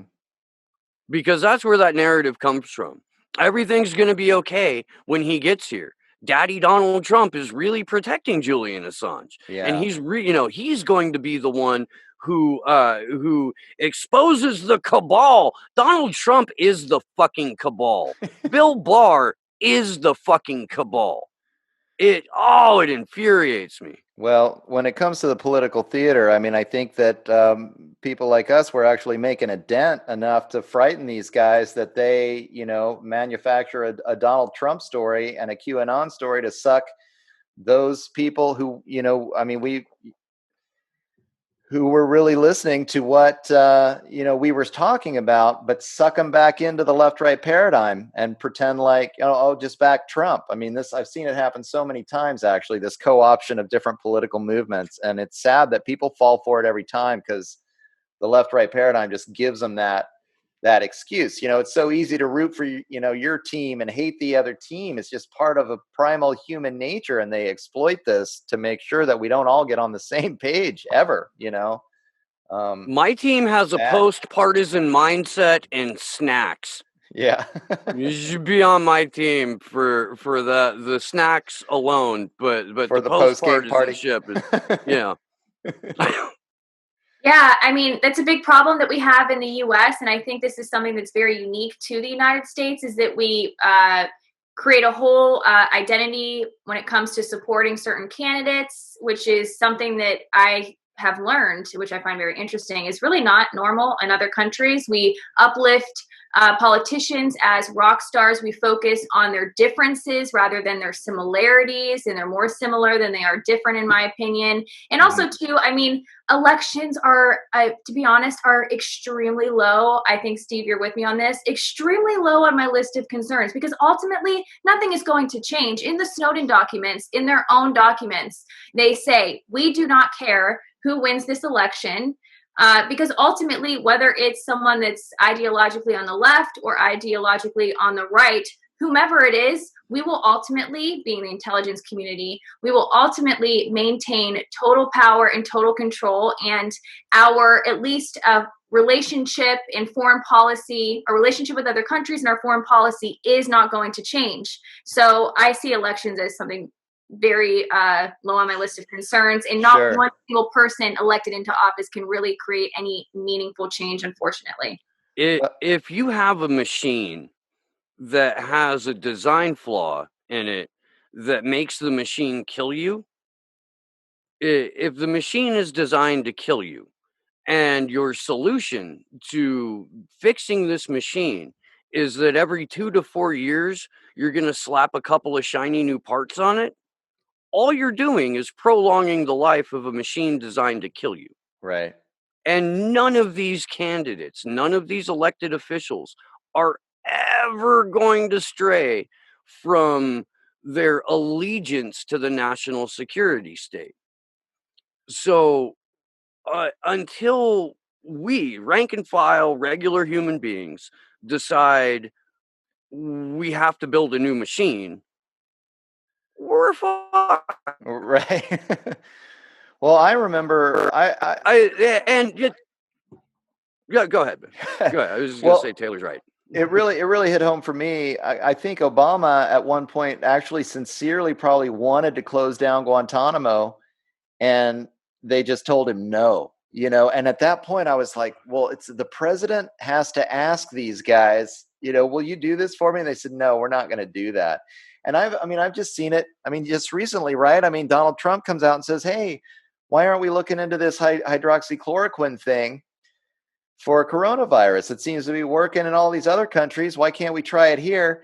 And, obviously he was told no, no, you can't be talking about that, Donald. That's not part of the program. So at that point, we have to say, obviously the president is not that powerful, right? The guy he can't make choices. He doesn't make decisions. He's just a guy standing in front of a camera, and the political theater rolls on. And you can also, just going on about this, but you can just chart the line from, really probably 50 years ago to what's happening now. But certainly, from 9/11 through Obama, through Trump, you're still seeing the same the same setup. Like this thing in Portland that's happening now could have never happened. Obama's the one that signed the indefinite detention laws and made it possible for these feds to go in and just pick people up off the streets. And, so everyone who's complaining now about how Trump's such a fascist has to remember,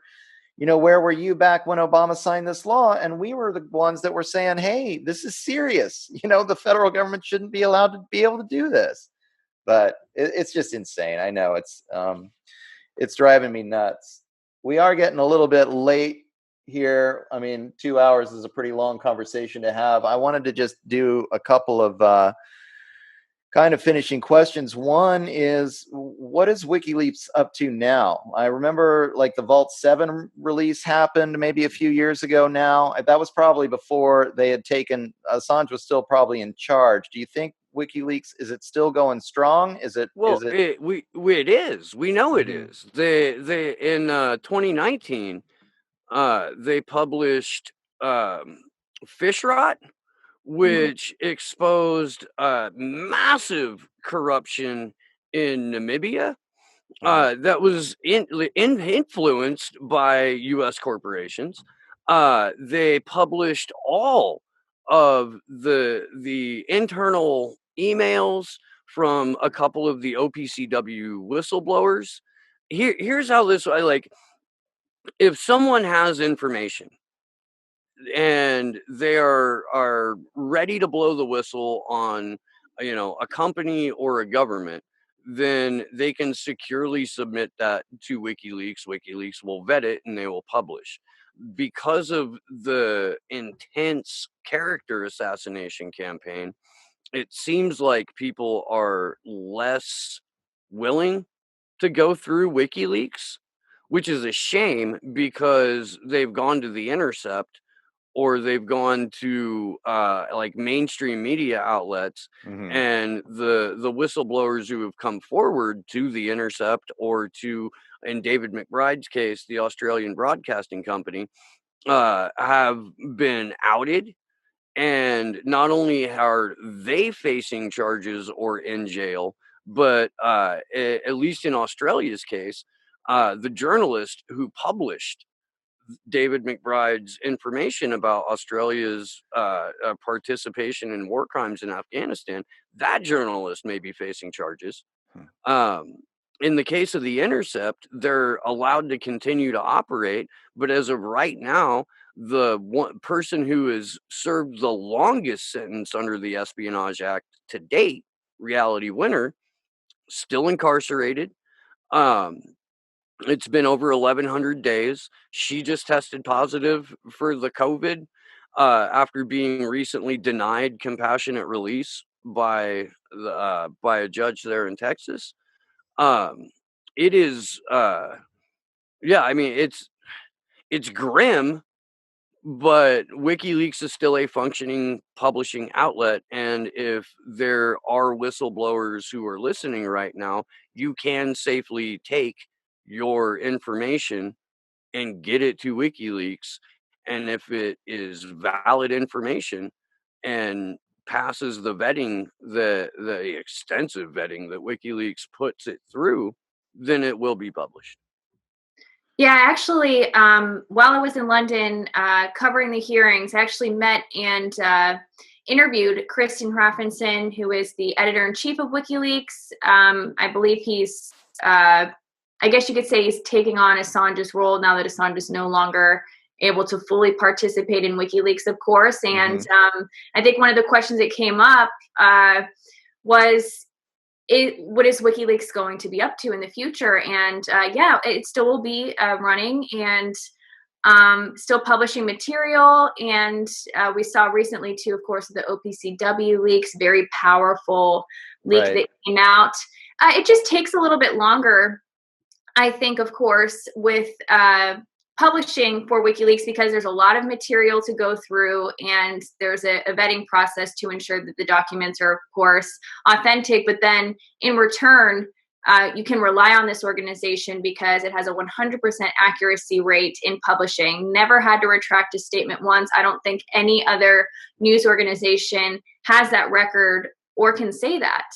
And yeah, there's been some really, really fascinating stuff to come out over the years. And I think, too, of how it has probably impacted our view of not only the world, especially when it comes to, Vault 7, but also how we view media. Our view of media is a little bit different now. And we've seen different mainstream organizations try to adopt similar technology that WikiLeaks has. But as Steve was saying, and when I'm talking about technology, I mean the Dropbox, the secure Dropbox. But as Steve was saying, if you are a whistleblower, if you have information, your best option is to provide it to WikiLeaks, because it is the one organization that is very, very much dedicated to protecting sources and to protecting whistleblowers. And sort of a branch of WikiLeaks, or an extension of WikiLeaks, I don't know if I'm saying that correctly, but affiliated with WikiLeaks, is the Courage Foundation, which is an organization that raises money for whistleblowers, and that is run by Nathan Fuller. I believe he's also a journalist as well. So it is, like I said, the one organization that will protect you. They did everything they can to protect Chelsea Manning, and then also did help Snowden seek refuge in Russia, even though Snowden did not leak to WikiLeaks. They still went ahead and helped him. And the reason why he is not being held in a U.S. prison right now is because of WikiLeaks, Julian Assange, and really Sarah Harrison, WikiLeaks staff member. Yeah, which, by the way, that's part of the superseding indictment now, too. Yes. And that's something that hardly anyone is mentioned in that superseding indictment. Like, they focus on the anonymous connection and the lulzsec hacks, and really try to confuse lulzsec and anti-sec. But there's a part of that superseding indictment that seeks to criminalize retroactively what Sarah Harrison and WikiLeaks did and Julian Assange did in order to secure the freedom of Edward Snowden. It is, yeah, it's fucking, I can't Right, believe that more outrageous. people haven't picked up on that. Well, some good news that at least WikiLeaks is still going strong. I mean, it takes a lot of courage from those guys to keep it going after what they've seen happen to Julian. So, pretty amazing work there. And at least they're still on the ball and able to be exposing some of this stuff as it comes out. And as you're saying, obviously doing a much better job of protecting their sources than some of these other more mainstream outlets, where suddenly we see their source get picked up and locked up. Probably just should wrap it up here, but Taylor, I want you to give us a little bit more information about the actual extradition hearing that's going on, and then let people know, what's happening, what's going to happen in September, so we know what to expect. Yeah, so as of right now, the second half of the substantive extradition hearing is set to take place at the Old Bailey in London, beginning on September 7th. It should last about 3 weeks, and this is the evidentiary portion of the hearing where people are going to be testifying and be given more evidence. That date could change, but as of right now, it is starting in September. The next call-over hearing is scheduled for Monday, July 27th, where this latest indictment is supposed to be addressed in court. It was addressed a little bit in the previous hearing, but Assange is required to attend this call-over hearing on Monday. And attorneys have said that in September, whatever decision is made by the judge, it is highly likely that either side is going to appeal the decision. So this is a process that could take several years. And right. So I'll be on this. Steve's going to continue covering it. Action for Assange is going to continue covering it. You could find my work at AcTVism Munich. That's AcTVism Munich, and that's on YouTube. I have my own playlist. It is Julian Assange case updates. And about every week on average, I'll have an update come out on the case, and also Craig Murray's case as well. I started to pick that up, so there'll be more coming out with that. And then also, if you're on social media, you can catch me on Twitter at _Taylor Hudak. And if you're on Instagram as well, which I'm not very good at using, you can find me at Journalist Taylor. All right, sounds good. I mean, it looks like he's probably going to be in Great Britain for a long time then. No matter what happens, this is going on appeal. I mean, I guess unless they let him out, which is unfortunately probably unlikely, but then it'll be on appeal. It's unlikely that he'll actually be extradited to the U.S. anytime soon then, huh? Anything could happen with this case, but I would say if you look at what has happened historically, extradition cases can take years, and it seems like this one will take a long time. But again, who really knows what's going to happen? Sure. But the best option, of course, at this point is for him to be let out of prison right now, and for this case to be dropped by someone who has the authority to do so. All right, sounds good. Steve, you ready to do a little more marketing? You can find the show that I host on the Rockfin, on D Live, and on YouTube by typing in Slow News Day Podcast into the search bar. I'm on Twitter at Slow News Day Show. I do have a Facebook account for the show, but I really hate Facebook. Yeah. And oh god, it's so depressing. And I think it's supposed to be. So I don't really post there much. I'm much more active on Twitter. Because of my work schedule, I don't do too many shows during the week. I always do a show on Sundays that takes place at 10 a.m. Pacific, 1 p.m. Eastern. The Free Assange Vigils, again, are Tuesday at 9 p.m. Eastern and Saturday at 1 p.m. Eastern. We've got some really cool guests lined up for that in the next couple of weeks.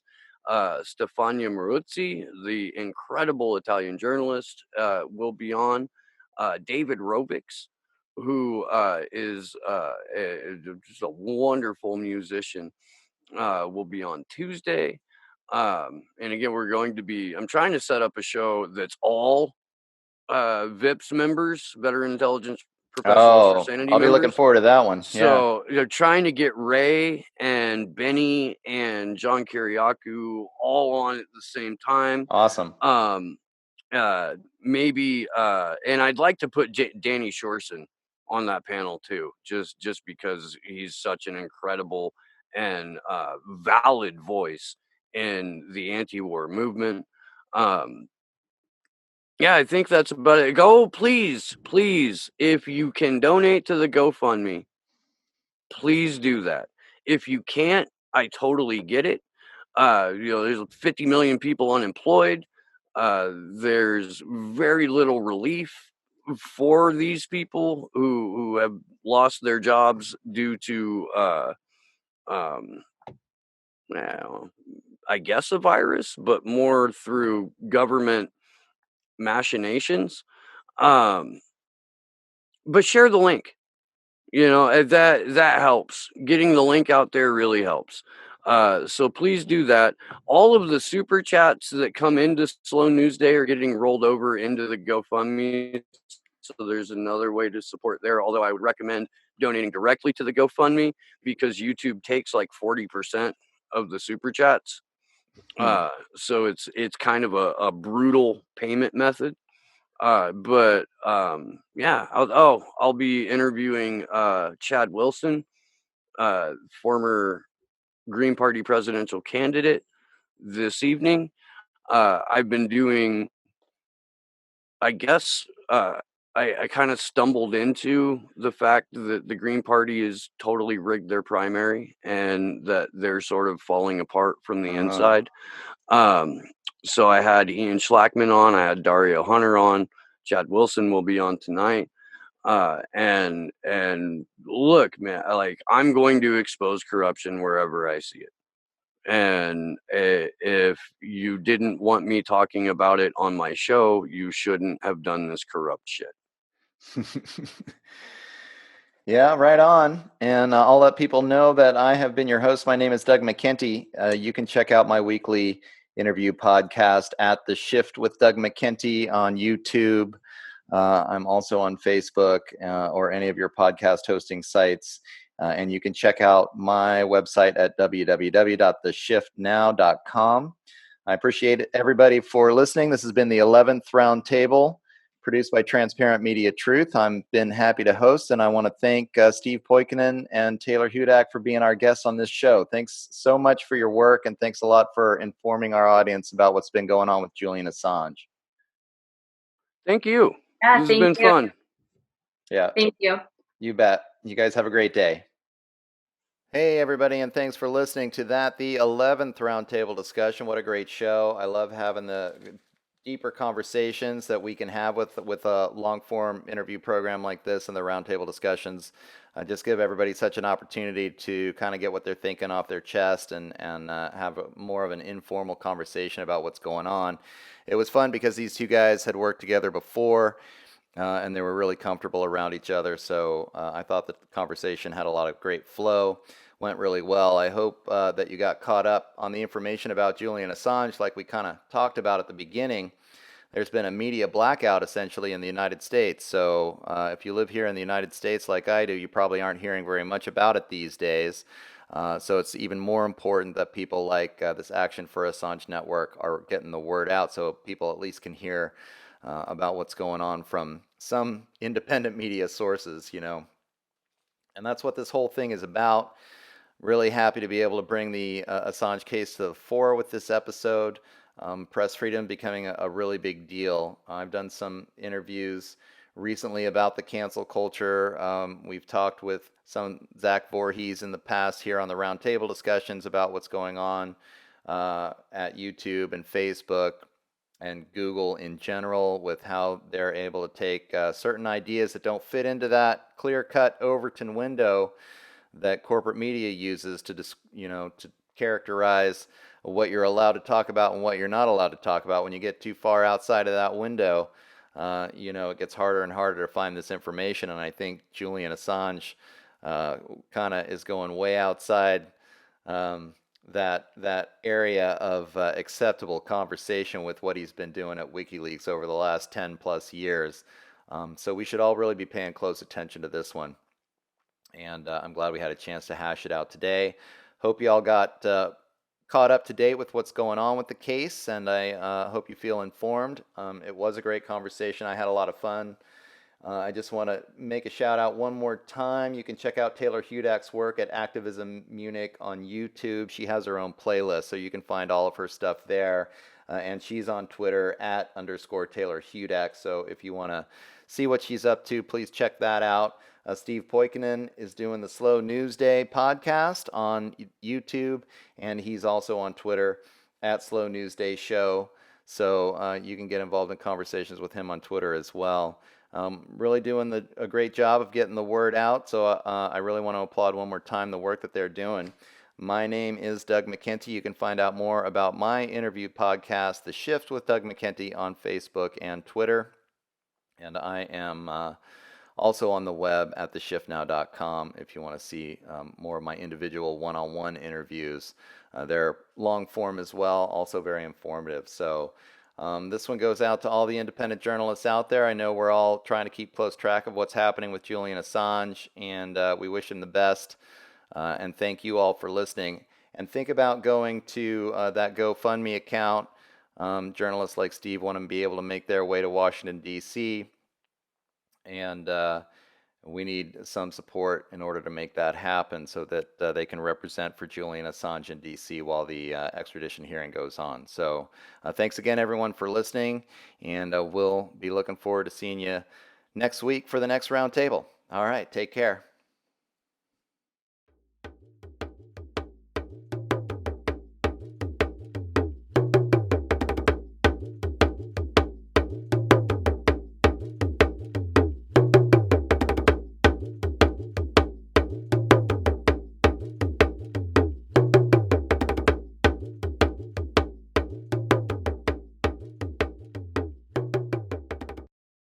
The opinions and ideas expressed in this roundtable discussion do not necessarily reflect the views of Transparent Media Truth, but only those of the speakers participating in the discussion.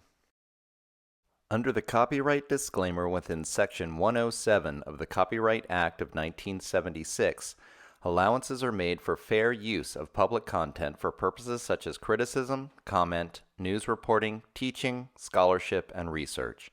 Fair use is a use permitted by copyright statute that might otherwise be infringing. Nonprofit, educational, or personal use tips the balance in favor of fair use.